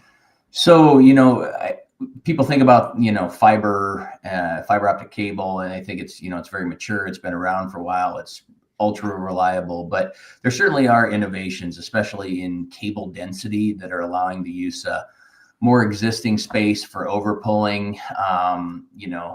For example, recently, we were able to identify a 864 count fiber cable that was able to fit into a 13 millimeter inner diameter microduct, and that solved the problem. What it did was it eliminated the need to have two microducts going into that facility, with a 432 cable. So extremely, massive improvements in cable density. Now, is that the norm, and will that be everywhere? It's not, but for certain situations, things like that are really impactful in cost savings. There's been huge improvements in splicing equipment and technologies, allowing for, faster deployments and more accurate splicing. And probably a little bit farther out there, but, one of the things that started to weave its way into conversations we've been having is hollow core fiber. And it's starting to make its way into those conversations purely because it, has enhanced performance over traditional solid core fiber. And, so it's been used and tested in certain places in Europe and Asia, but it really hasn't become mainstream here. But it has, certain benefits, reduced light loss and attenuation, or, less cell-phase modulation, things like that. So when you're transmitting over long distances, you have some improved performance. Certainly not mainstream, but and nor do I think it will be in any, in 2025 or anywhere right after. But for certain situations, I mean, it's a huge emerging technological advancement that, as it feeds into these data centers and start to transfer, data, it's going to be a big, a big improvement in certain situations.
Welcome to JSA TV, where we're covering the latest news, trends, and innovations from thought leaders from within the digital infrastructure industry. And we are coming at you live. That's right, we are live from beautiful Honolulu, Hawaii at PTC 2025. And I'm here next to a guy who probably needs no introduction, Mr. John Coleman. John is the Senior Vice President of Global Sales at Net Number. John, welcome as always to JSA TV. Thank you, Dean, for that warm introduction, and appreciate your enthusiasm. It's always great to be back here at JSA TV and participating with sharing ideas. Yeah, and PTC. This is my first PTC. I know this is not your first PTC. Tell me about the event. You enjoying yourself? Yeah, PTC is always a great kickoff to the start of the year. It's a relaxed atmosphere. People are here, a lot of collaboration, a lot of idea sharing, catching up with people about their goals for the year. And it's, the number one place Elvis used to come to visit. As a matter of fact, I think he turned 90. He would have been 90 years old this month. Didn't he he filmed Blue Hawaii. Blue Hawaii. The lead song from that was "Wise Men Say Only Fools Rush In." This is amazing. Okay, yeah. So, but yeah, it's always great to be here. There's even a sign over there by the Hilton that says this is Elvis's favorite hotel. So, well, we're in Elvis's favorite place, and this is my new favorite place because I'm about to learn something that I maybe didn't know before: digital identity. Talk to us about the digital identity. Sure. There's a lot of focus here about that, and there has been most recently. With the growth of the mobile networks and mobile subscribers, users using their phone to do several things now that besides just texting and voice and accessing. But there's a concern that bad actors are abusing that, reaching people, committing fraud. So there's a real focus on how do we make that better for folks to protect and trust brands or enterprises that are reaching out to them. So a lot of discussions around how can we as a group in an industry help protect subscribers. So digital identity. It's something I feel I am cognizant of every time I get online. For example, I checked my bank account, as I like to do from time to time, from the public Wi-Fi here. I assume my digital identity was floating around here. Yep. So it could be, but I think one of the things that we do to help that is we maintain a global network that provides real-time information and access to information about telephone numbers. We provide number intelligence that helps carriers, enterprises, and other brands have a good foundational piece of information to help provide trust. And we can provide those solutions on a real-time basis. And we do that for several of our customers today. So let's talk about A to Z coverage. Another concept. I mean, to me, A to Z coverage means completely covered. Well, it's a takeoff on what I just mentioned on our global network that we run. A to Z typically talks about, hey, do you have access to information about telephone numbers globally from every country in the world, A to Z? And we do. We've maintained a repository of the billions of numbers throughout the world that either carrier or enterprise customers use for us.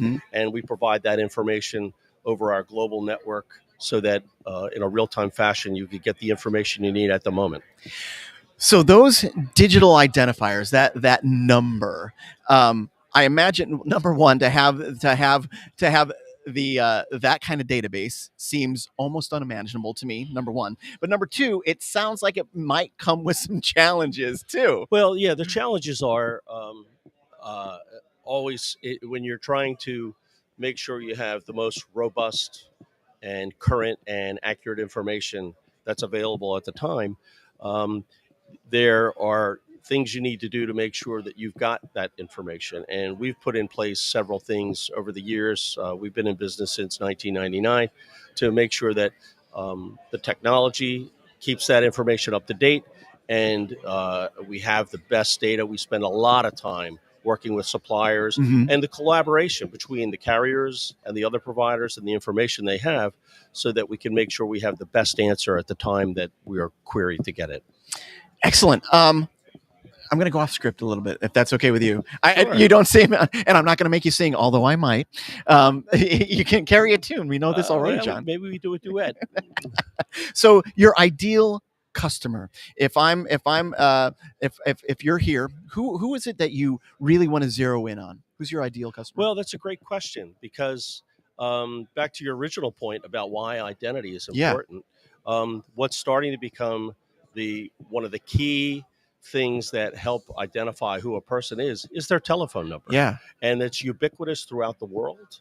So most people have a phone and a mobile phone, and being able to identify who the person is associated with that telephone number and feel that there's trust on both sides. Yeah.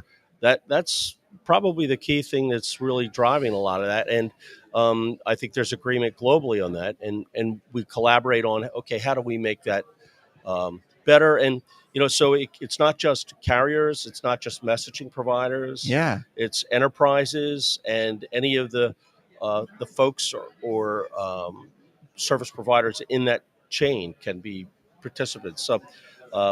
So yeah, anything where you might be looking at a telephone number as part of your process, we can help. Awesome. John, thank you very much. Sure. Glad to be here. Yeah. JSA TV here in Honolulu. Yeah. PTC. Elvis's favorite hotel. Yeah, I learned a lot talking to John before we ever started hit play on the recording button. So, John, thank you very much, and thank you, viewers, for watching JSA TV. Stay curious, stay connected, and we'll see you soon. Yep. Take care. Bye. Thanks, Dean. You bet.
Welcome to JSA TV, where we're covering the latest news, trends, and innovations from thought leaders like Mr. Bruce Garrison over here from within the digital infrastructure space. And we are coming at you live from PTC 2025 in beautiful Honolulu, Hawaii, which I was just told was Elvis Presley's favorite hotel, which is news to me.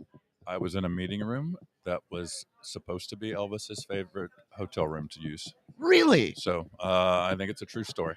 Okay, I love it. I love it.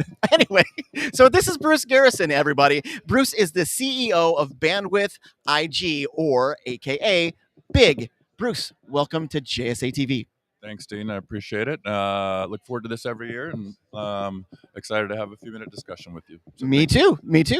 So for our viewers that don't already know, why don't you tell them a little bit about Big? Big is different than most of the fiber operators out here that you will interact with. We build mission-critical fiber infrastructure with extremely high density to data centers only. It's a data center to data center business, and it's really the foundation and the highway of the all of the great digital innovation that's going on in data centers. Those data centers are islands without what we do, and the fiber needed count to support AI, more cloud adoption, more AI innovation does not exist in the markets that we operate in at scale, and we're solving that problem in a few selected markets. Bruce, I'm going to go off script already because you're already talking to me about things that are unique to conversations that I have had at PTC so far. I gotta believe that there are advantages of being kind of this niche focused fiber provider from data center to data center. I gotta believe that it simplifies some things perhaps for you, but ultimately it is serving a real critical function as we transition, and it's going to be a long transition as we transition to some of these more higher density technologies, AI including. I agree, and I had the privilege of working at a few of these larger telecom companies, or some more regional, multiple products that built fiber in some of the metros, long haul, but they were more complex because of 7-10 different products. And obviously there's a sales organization that has to be an expert at talking about something, so therefore the more for them to learn and be experts on it. So I joined Big 2.5, little over 2 years ago, and the simplicity of the business model is such an accelerator to execution. To your point, we're going through systems architect work. That's great. And it's when you have one product, you do the same thing. It's a rinse and repeat in markets. Even the systems architect software, OSS, BSS updates are just easier. Speed of deployment. The sales organization, transparency of information, being able to know where your fiber inventory is at, to the granular detail of per fiber strand. It is just again, the execution's easier because of the focused business model. No, that all makes sense. Big expansion project going on right now. Tell us about that. That's right.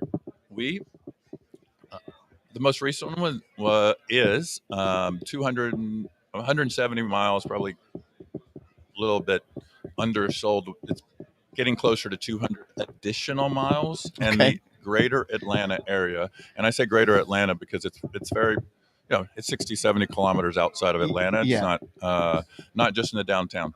And we had been in Atlanta for since about 2019, right? Pre-COVID time is when we had really started building and investing in the market.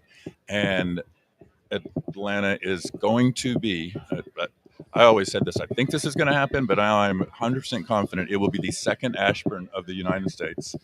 And there's so many great ingredients for us. So we will now, the expansion adds will reach close to 400 total route miles. And I think we're maybe halfway done.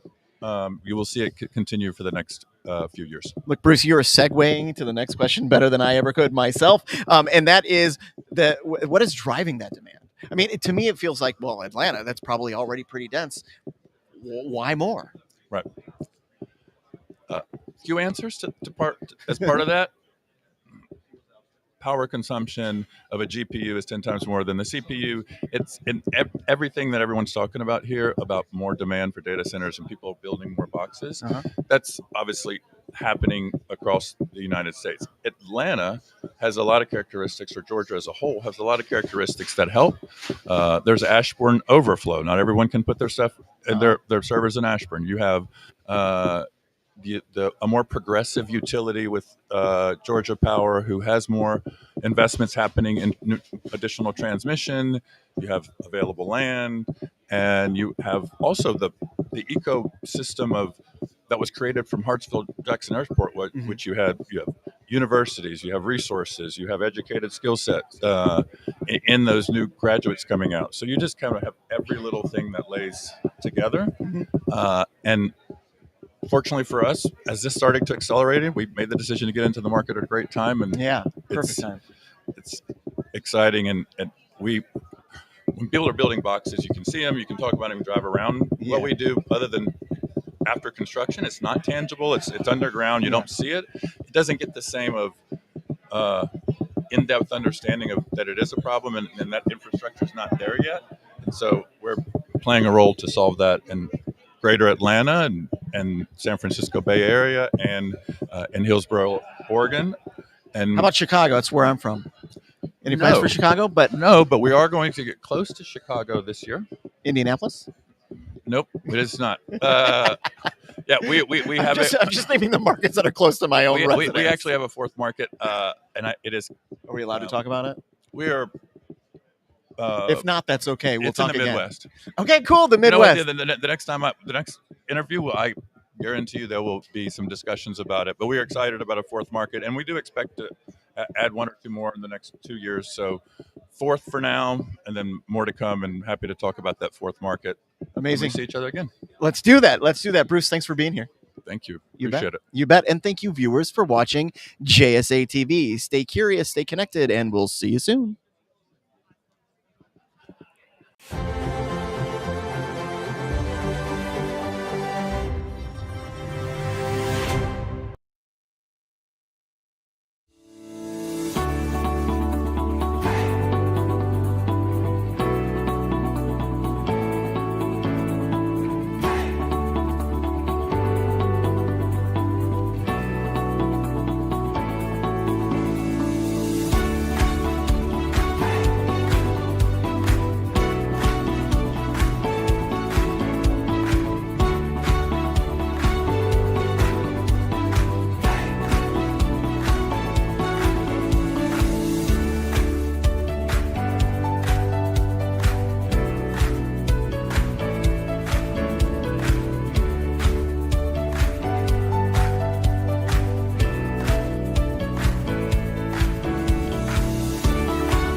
Welcome to JSA TV, where we're covering the latest news, trends, and innovations from thought leaders like my friend Chris Downey over here in the digital infrastructure space. And we are coming to you live. That's right, we are live, Chris, from PTC 2025 in beautiful Honolulu, Hawaii.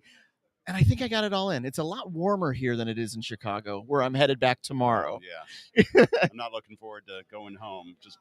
It's great to be in Hawaii, but it's also, I think, and where's home to you, Chris? New Jersey. Okay, yeah. So you get it. You get it. Yeah. So okay. So JSA TV viewers, we're about to boldly go where no one has gone on JSA TV before, and that is data centers in space. Chris, what's going on? You made an announcement this morning. When Courtney told me, or producer Courtney told me what was going on here, I could not wait to get you in front of the camera. Data centers in space. What's going on? Fantastic. And so we announced this morning a partnership with Lone Star Data Holdings, who's going to deploy data center infrastructure on the moon. So sounds pretty far-fetched. You heard him correctly. Yeah. Data center infrastructure on the moon.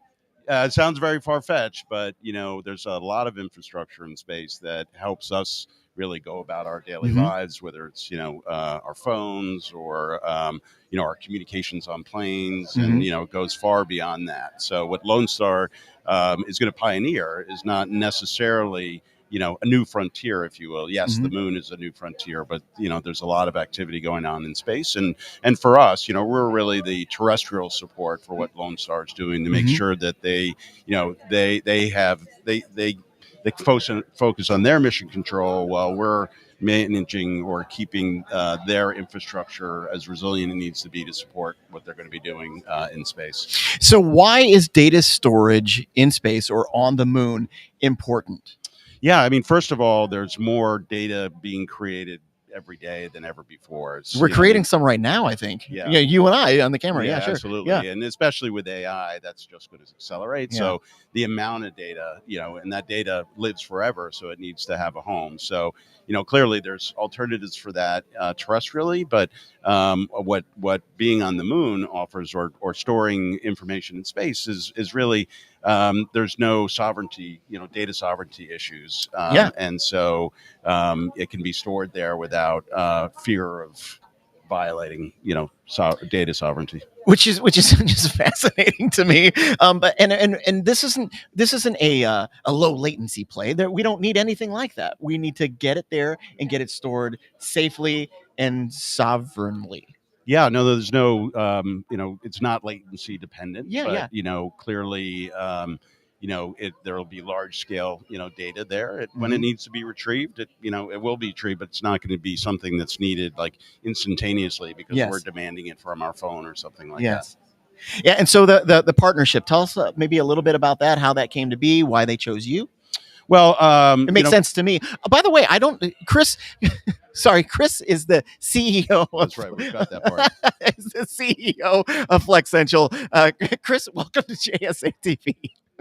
Yeah, so Flexential, we run a large-scale data center platform in the U.S. We also have a network backbone that ties all of that together. So we federate across our platform, meaning we federate data across our platform, but we also federate to carrier hotels where that data can be federated anywhere it needs to go globally. And so the partnership arose because we've actually done a lot with space-based ventures. Right. So I can mention a few, but I think people have heard of Viasat and GoGo Wireless, and those are just two examples. But there's many more where we're supporting things from a terrestrial perspective while they're enabling capability or an application. Be it our phones or otherwise. And I think what also has enabled this partnership, but it's really a related party, if you will, is the data center infrastructure will go up on the SpaceX rocket, and ultimately SpaceX has revolutionized the ability to put infrastructure in space and ultimately get things on the moon to support things like what Lone Star is doing.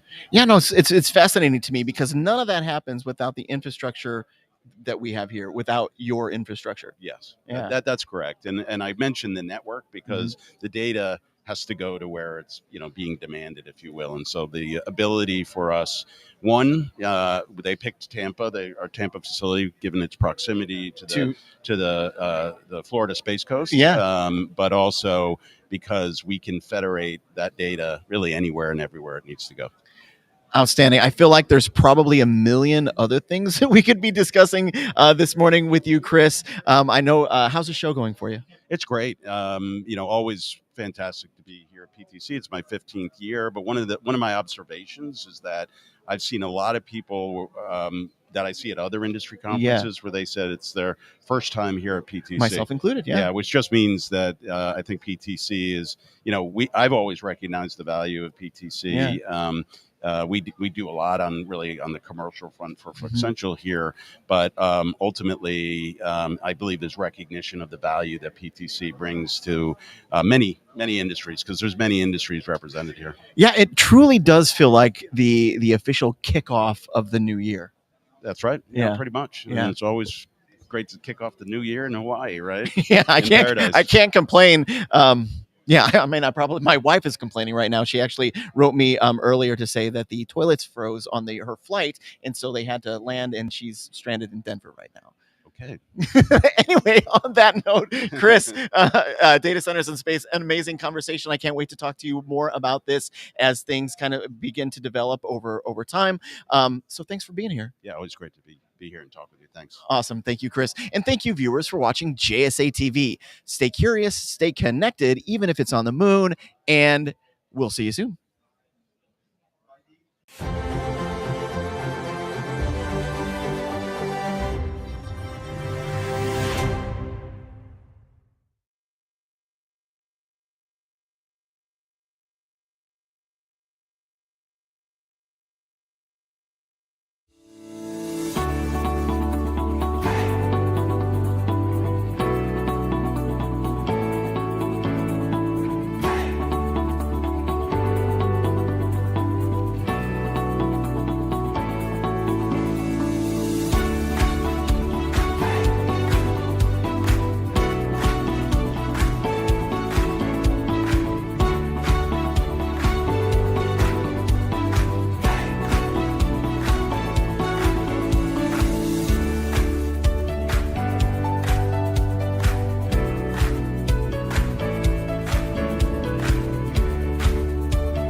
try not to.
Welcome to JSA TV, where we're covering the latest news, trends, and innovations from thought leaders from within the digital infrastructure industry. And we are coming at you live from PTC 2025 in beautiful Honolulu, Hawaii. That was such a mouthful for me, Regis. I'm impressed. That was well done.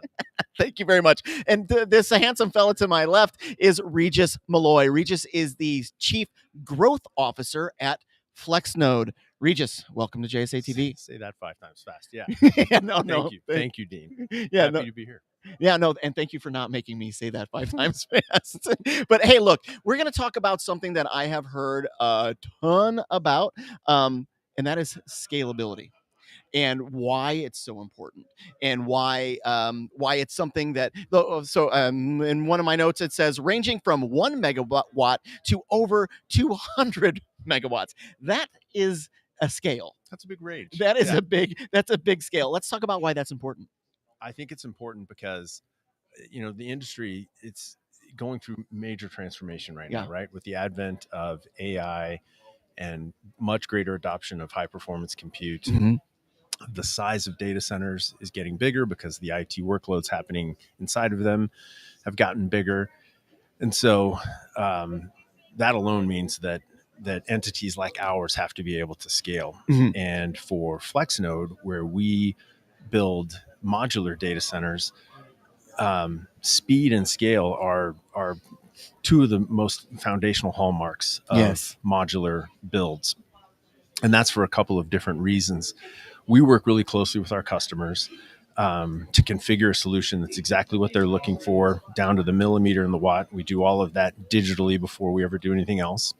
And then we build centrally, right? We fabricate the data center centrally. Mm-hmm. So we're leveraging skilled labor in a central location, right? Because there's a scarcity of labor too, because the industry is growing so much.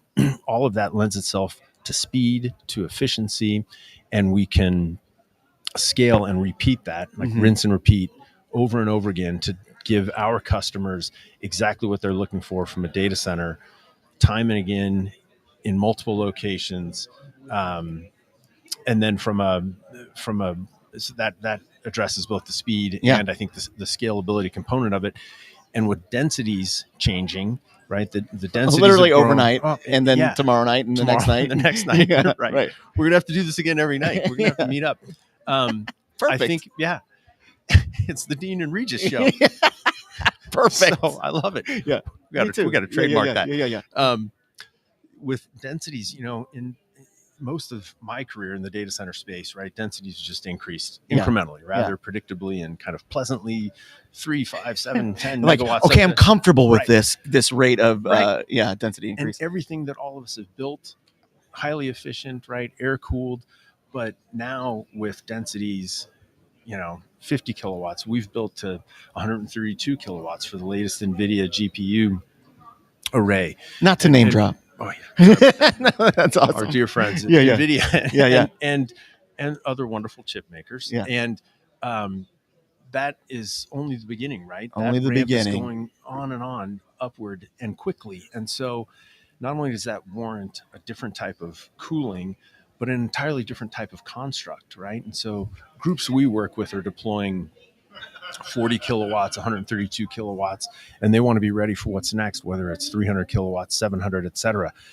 That becomes very challenging in a traditional build, but with modular, you can accomplish that because you have environments that are purpose-built to support those kinds of densities. Regis, that was absolutely my very next question. Honestly, because when I think about a modular data center, I think this is something that needs to be put real close to something else. Right. And that something else usually has an application that's going to mean high density, high scalability, which is why a flex node has to exist, which is why we need you. Well, thank you. And I agree wholeheartedly. And it's a both and, right? The industry is moving really in multiple directions at once. Clearly, data centers are getting larger. Everything we just talked about both scale and density, exascale data centers and so forth. But with the advent of inference that's coming as one of the next waves of AI, those are going to be relatively smaller. Still very large compared to builds of even 5 years ago and so forth. And I think FlexNode is extremely well suited to support those because, again, we're modular, so we can have a 5 megawatt offering or a 25 megawatt offering, et cetera.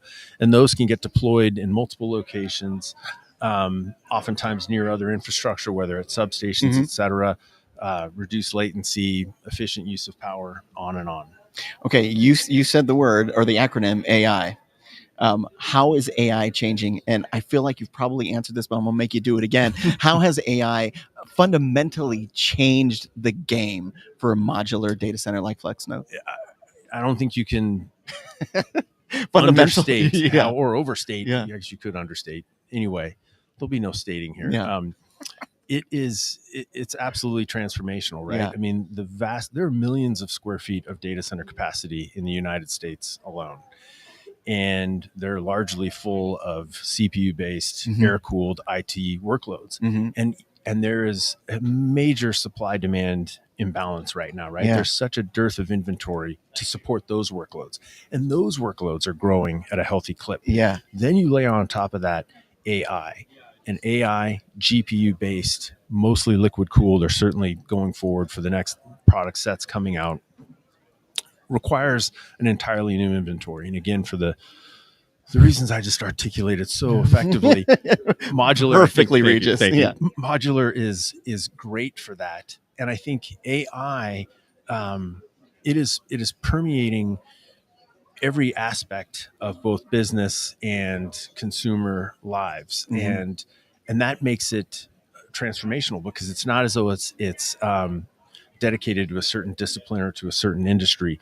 You're seeing it across life sciences. You're seeing it across finance. You're seeing it across media and entertainment and healthcare. And and it will be, and many others who are a lot smarter than I have already said this before, but you think of like these inflection points that we have, .com, cloud, et cetera. AI looks like it will eclipse even those in terms of the impact it has on our economy and our society.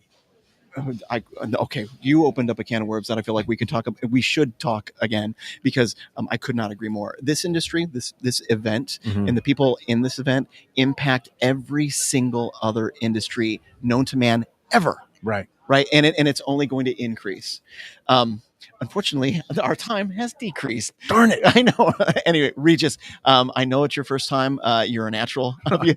So thanks for joining us on JSA TV. Thank you. Thank you very much, Dean. You bet. Take and care. Thank you, viewers, for watching JSA TV. Stay curious, stay connected, and we'll see you soon.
Welcome to JSA TV, where we're covering the latest news, trends, and innovations from thought leaders like my friend Denitza over here within the digital infrastructure.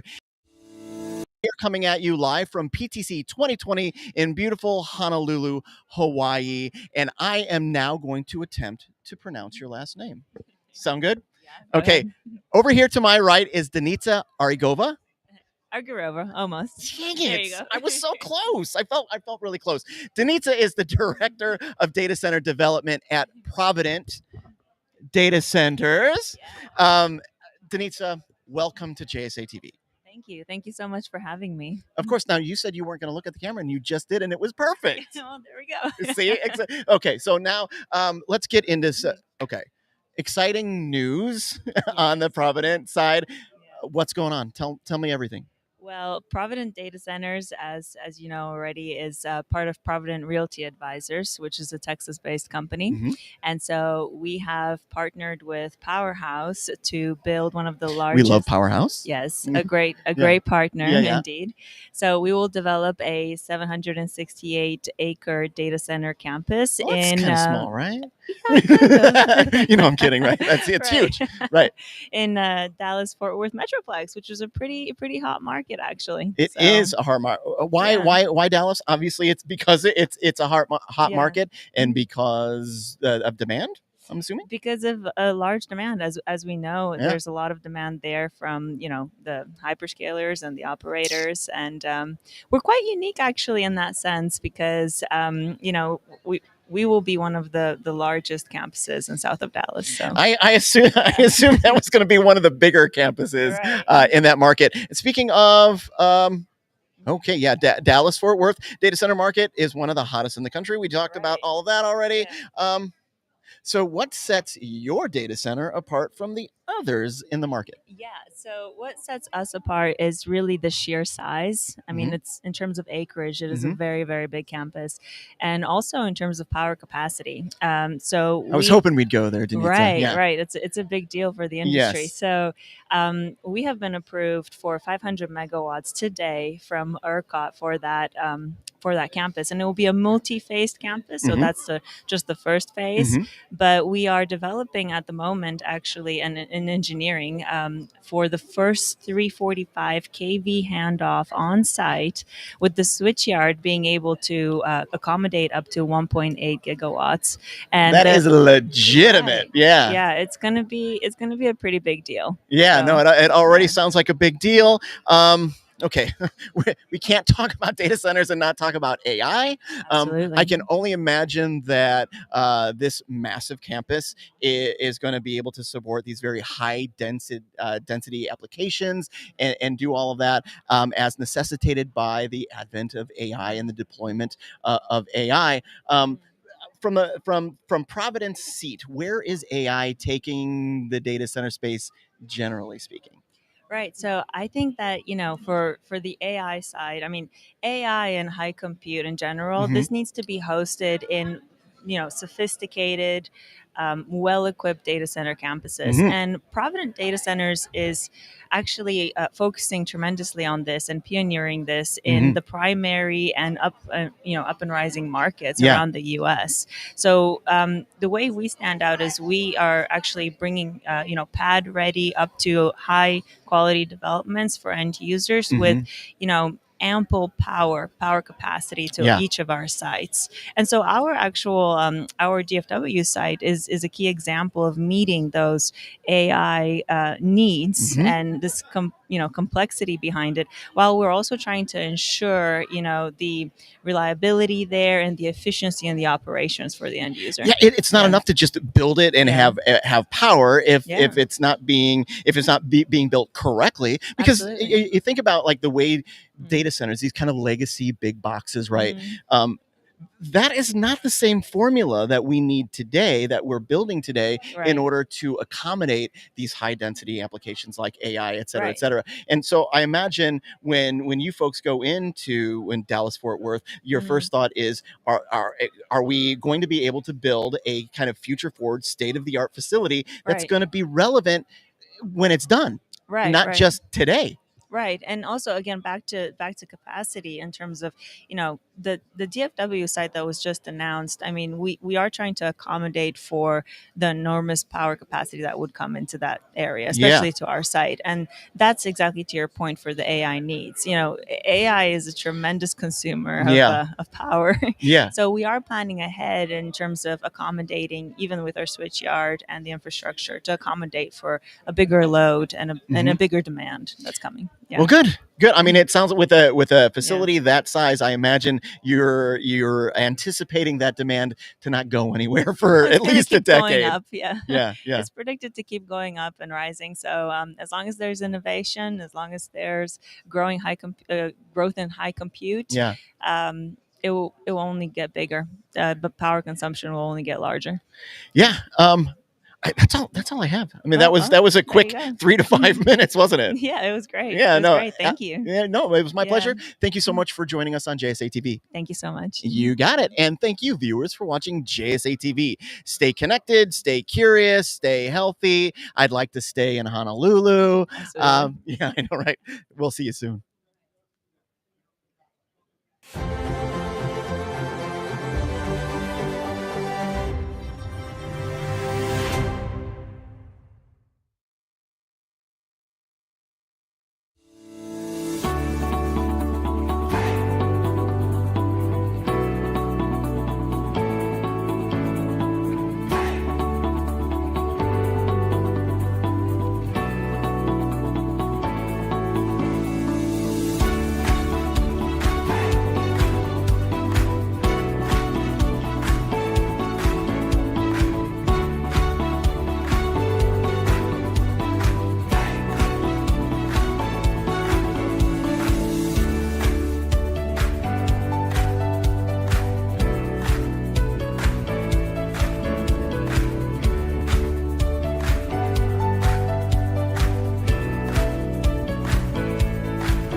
Gotta be right. You don't.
Welcome to JSA TV, where we're covering the latest news, trends, and innovations from thought leaders from within the digital infrastructure space. And we are coming to you live from PTC 2025 in beautiful Honolulu, Hawaii, which is way warmer than it is in DC. Yes.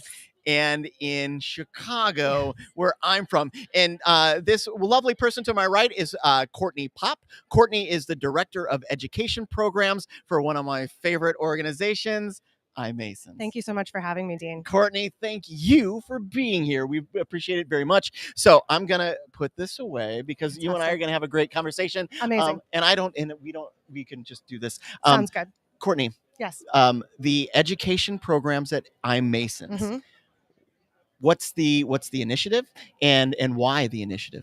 So right now at PTC, we are thrilled to be able to announce our partnership with UC Berkeley. Yay! We have been working so closely with Nicole Starosielski, who is an amazing professor who came to the school from the subsea cabling industry. And we've been working to work with her and build a curriculum for 4 courses that are going to be taught over the course of the summer of 2025 that will culminate in a certificate in digital infrastructure that's totally accredited by UC Berkeley that anybody around the world can take. So we're so thrilled to be able to do that and just really lucky to have had that partnership. So this isn't just about educating the general public. This is a legitimate educational program that is certified. Yes. UC Berkeley. Yes, that UC Berkeley is going to stamp that certificate, and then hopefully that'll pave the way for us to make a legitimate bachelor's degree in digital infrastructure.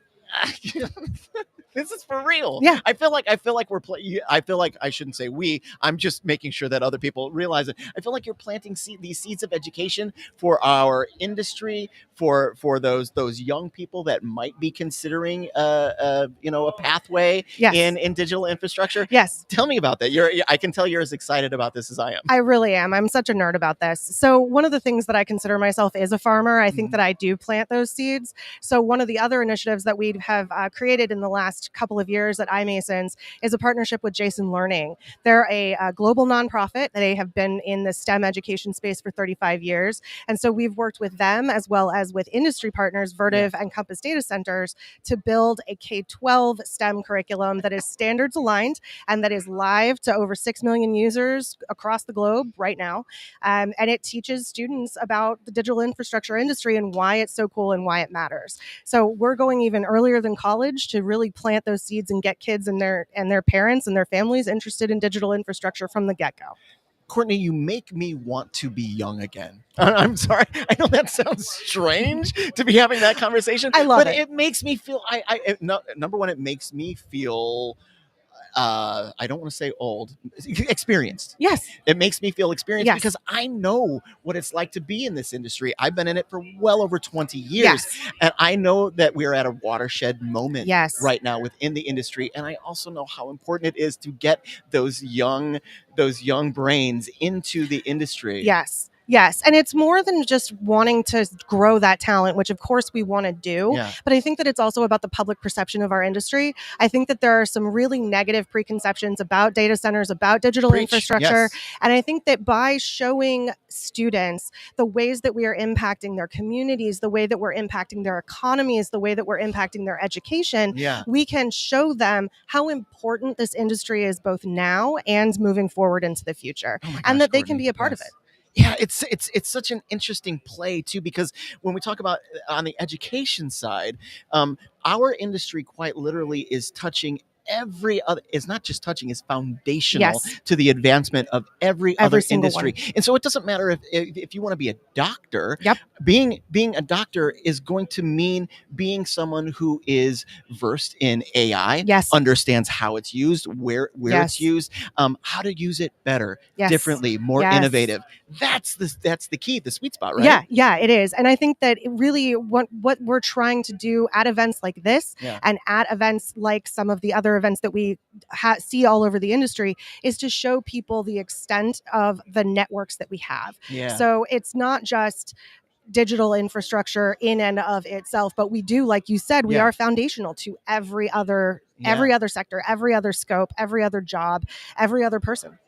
You all are doing the good work over there. We're trying. Man, it is so comforting to me as somebody who has been in the industry a long time to know that an organization like iMasons exists, Yes. and that you are targeting those people to bring them to the one place that is going to help kind of advance civilization in a lot of ways. Yes. Yeah. And I think that one of the things that we really love to give back in iMasons is to give back to some of those disadvantaged communities. Yes. So all of the programs that we have really have a focus on reaching out to communities that historically have been affected by the digital divide. So we're working with HBCUs through our capstone program. Yeah. We're working in Africa to deliver scholarships to make sure that students there are able to access both technology and education to move into the burgeoning digital infrastructure space in Africa, and really to just create more of a global network of people who can talk to each other and learn from each other. Yeah. I want to spend another 3 hours discussing this. Me too. Unfortunately, that's our time. Courtney, Okay. Thank you so much for being here. Thank you for having me. It was really great. Yeah, no, it was great for me too. Good. And thank you, viewers, for watching JSA TV. Stay curious, stay connected, stay awesome like Courtney, and we'll see you soon. Thank you.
Welcome to JSA TV, where we're covering the latest news, trends, and innovations from thought leaders like these handsome devils to my right within the digital infrastructure space. And we are coming at you live, guys. So we are live. So, you know. Oh, my God. I'll try to. Well, we'll try to behave. Okay. We are coming at you live from PTC 2025 in beautiful Honolulu, Hawaii. We've got a lot to talk about. So I said handsome. That's not what I meant. To my right, I have Nabil Mahmoud and Philip Koblenz, both Nomad Futurists. Nomad Futurists. Yeah. The two of you. Let's talk about that. Nomad Futurists. Because I'm hearing a lot about Nomad Futurists, but for our viewers that don't already know, maybe talk a little bit about the organization. All right, so we actually started as a podcast roughly about 5 years ago, and as a matter of fact, the birth of Nomad Futurists Foundation was here in Hawaii at the tropics. The idea really at that point of time was to demystify technology for the masses, create a platform whereby we encourage the younger generation by sharing our stories to come into our sector to address the human capital deficit. Roughly about 2 years ago, we added on to that initiative, so we are now a 501c3 nonprofit organization. And as a matter of fact, today we just announced the launch of our academy. Congratulations, which is going guys. to be free to anybody and everybody globally. We are also going to be making another announcement in the next 2 days about the job board that we're going to be launching, and that's going to be connected with the academy. Besides that, we are creating a community platform as well that's all going to be interconnected. And that's really the goal. The goal is for us to humanize our industry and to kind of provide access to the knowledge of the kind of foundational infrastructure that powers our digital world. So people can see, at worst, they can become better consumers of technology because we're all kind of beholden to it. And at best, we're laying an early foundation for people to come into our space and give us the human capital that we need to deploy the gigawatts upon gigawatts of data center capacity that I'm sure all of your previous guests have told you is about to come online anytime between now and 17 years from now. You know, we did talk a bit about that, but here's what I love most about what you guys do, and that is encourage folks who don't really know a ton about the industry to learn more, whether they come here or not. Just know what it is that we're doing. Know what happens in those mysterious big boxes on the outskirts of town, because that's where the miracles, the stuff that happens in there is how the miracles outside happen. And I don't think that there's a disconnect there. I think the right? people that run our industry all came into it from other worlds. Yeah. So it just happened to be when their professional career allowed for it, or when they came into the workforce. It was at the dawning of the kind of digital age, at the turn of the century. I can't believe I'm old enough to say that. That's how right. I started, right? That's why we look so similar. Right at the same time, which is why you called me handsome. It's true. So don't let him lie to you. I am pretty damn handsome. But that's the goal. The goal is to make it accessible. And as an industry, we've always fallen into that security through obscurity trap. And I think what we always say whenever we're speaking to high schools or junior high schools, that anyone born after about 2003, because the iPhone was created in 2007, only grew up in a world in which the iPhone exists and the internet just worked. Yeah. And it's not clear, it's not obvious that there is an entire industry around making the internet work. Yeah, I mean, when I was growing up, I knew that when I picked up the phone and rotated that thing, that that something was going to happen. And then I got into the industry and learned that it was a twisted copper pair, which made zero sense to me. I didn't know how that worked. It's not that industry anymore. Right. I mean, can you imagine if somebody told you in your youth that kids would be addicted to a phone? It wasn't going to be the rotary phone. Right. Just like, I can't live without this. It's amazing. How do you play Tetris on that? I don't know. Yeah, and so to your last point, I also spoke with iMason's Courtney Pop just a moment ago about some of the educational initiatives that they have, where they are formally legitimizing that education. And I know that you guys have some stake in what they're doing there at iMason's. Absolutely. Talk about that, please. Yeah, so we are a strategic alliance partner with iMason's, and that was really a step that both the organizations took to unify the sector. Yeah. Right. We didn't want to make much of a noise that we're competing against. Phil always says that the rising tide raises all boats together. It sounds better in your accent somehow. It sounds better with his hair too. Right. I'm be honest with you. I'm just gonna step back. So the charter that we've got with iMasons is that they've got certain focuses like sustainability, climate accord, social accord, whereas we believe that our charter is the education, right? Education leads into addressing all those challenges. So we're working very closely and diligently with iMasons, Open Compute Project, and a bunch of other organizations in making sure that we create the level of standardization in education and we unify this language, the sector globally. And that's the goal, not to operate on parallel tracks, but for all of us to get in the canoe together and paddle at the same time, and then we'll get to the destination faster. Yeah, I'm glad you said destination because it does feel like that to me as well. And it used to be, and maybe I just had I romanticize what happened maybe a decade or two ago with regard to Dean is a hopeless romantic. It's true. It's absolutely true. But the kind of competitive telecom. Remember Comptel? Where everybody was kind of racing one another, and now it doesn't feel like that at all. Now it feels like a bunch of disparate, intimately related industry or applications that must all come together in order for anything to work. Yeah, I mean, I think that the term of art, co-opetition, right. is incredibly valuable, and I think given how small our industry has made the world, it's incumbent upon all of us to work together to expand our reach and to make the world a better place. Well, there isn't an industry that our industry doesn't now fundamentally touch or push forward. Yeah, even the canoes. Even the canoes. Everything is connected and everyone's connected. If they're not connected today, they'll be connected by tomorrow. Which is another reason why understanding the foundational basis of the internet is so valuable to anyone in any vertical, no matter what their career path is going to be. I couldn't agree more. Gentlemen, it is always a pleasure speaking with you. Is there any parting comments before we wrap up here? Well, I think it's going to be a shameless plug. Go to nomadfuturists.org or nomadfuturists.academy and sign up today. And listen to the Nomad Futurists podcast on your favorite podcast platform. You guys are great and such an inspiration in the industry. Thank you very much for everything you do. Appreciate it. Thank you for having us. Happy 20th, Jamie. Thank you for that. Well, and thank you, viewers, for watching JSA TV. Stay curious, stay connected, and we'll see you soon.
Welcome to JSA TV, where we're covering the latest news, trends, and innovations from thought leaders like my buddy Mark Gusikoff over here in the world of digital infrastructure. We are also live. We are coming at you live from PTC 2025, so you behave yourself. Right. PTC 2025 in beautiful Honolulu, Hawaii. And as I said, this is my friend, Mark Gusikoff. Mark is the Chief Certification Officer for the IDCA and Advisory Board member of the Nomad Futurists. Did I get it all? I think so, pretty much. I mean, we are more than friends, but I'll accept friends for right now. Yeah. This is my husband. No, this is my good friend. My work good husband. friend. Work husband. My work. We do have like almost twins. People have called us worse. Anyway, so Mark, how is the IDCA certification program adopting to meet the requirements or the changing requirements? It's a heavy one. The changing requirements of the global data centers. There's nothing bigger right now. Oh my God. I mean, just the enormous stretch to be able to keep up with, what's going on with AI. I mean, yeah, that's the buzzword and everything, but the new buzzword out there that we're seeing and that we're talking about globally is the global digital economy. What are countries doing at their level to scale? How are they building digital pods, digital nodes, hubs, so that we're able to maintain a layer of resiliency that nobody else is certifying standards to? We're creating that global standardization at the country level. It's not just about individual sites anymore, individual deployments, one here, one there, even having a digital twin. It's really about digital twins. It's the first time someone has said digital twinning today. Did they really? Everybody's talking about this? No, this is the first time someone has said it today. You? Come on. Nope. Promise. Digital twin and human twin. Yeah, right. Yeah, Wonder Twin powers activate. So as we start to look at countries and what their needs are, we have people coming to us from all over the world saying, we really want to be that highest echelon of excellence. Yeah. And our Infinity Paradigm certification does that to be able to work with countries, work with data centers, work with service providers to bring all those components together from the country level to the site level to the component level through SDS certification, system design and service. And then the human being, which we can never forget about the workforce deficit that we're having, and how are we going to certify the people at that level as well? Mark, only because that was a heavy question and there was a lot to consume in what you had, and what you just said. I think it actually warrants a little bit of context. Why don't you tell our viewers a little bit about the IDCA, the mission there? Absolutely. International Data Center Authority was founded by Mehdi Paryavi. We just celebrated our 14-year anniversary, and we are the global standardization authority in the world for creating certified entities within the space for mission critical digital infrastructure excellence to support the global digital economy. I know that's a mouthful, and I really it is, but that's the context. That's the context around the answer to that previous question. We are the only entity that I'm aware of, and I think I can say this with a pretty high degree of confidence. We're the only entity that I've ever seen that actually came out with a state of the digital economy report at a global scale. So we look at countries and how they're actually established within the hierarchy. Check it out. And if you don't find one online, you can email me and I'll send you one.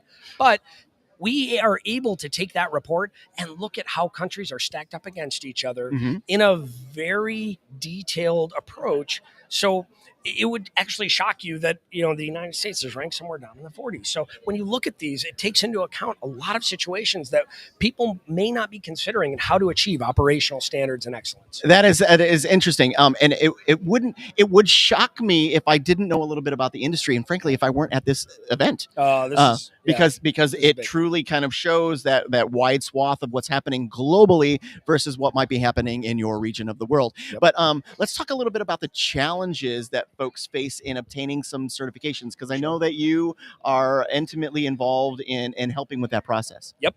So some of the challenges around certification we see are, typically they'll say, well, the hyperscalers aren't telling us to do it. We're not going to spend a dime on this. How are we keeping them honest? I mean, how are we really keeping a structure built so that when people want to be able to sustain either an economy or sustain an environment, what are the processes that we're doing so that everybody's operating with the same playbook? This is critical. And if everybody's running, this isn't the Wild West anymore. It really is. I mean, AI is starting to get some standardization behind it. We have a long way to go. We have a long way to go. But as we start to standardize it, I think our twin, Bill Clayman, well, more yours than mine, but put a cowboy hat on. He brings it. He brings it. Yeah. But he always talks about, it's not just about the GPU anymore. And Ken Moriano does this with their affiliations with Scott. But as they start talking about this, it's not just about the GPU. Now it's GPU as a service. We were talking about this when we were talking about it. So the whole thing is starting to emerge. We've got to keep up with it, Dean. It's not that we're behind the curve, but we're getting there. But we've got to keep up with it. And the only way we're going to do that is self-regulation within the industry. That's what we do. Before someone else regulates us for us in a way that we're not going to like. Or in a way that stifles innovation.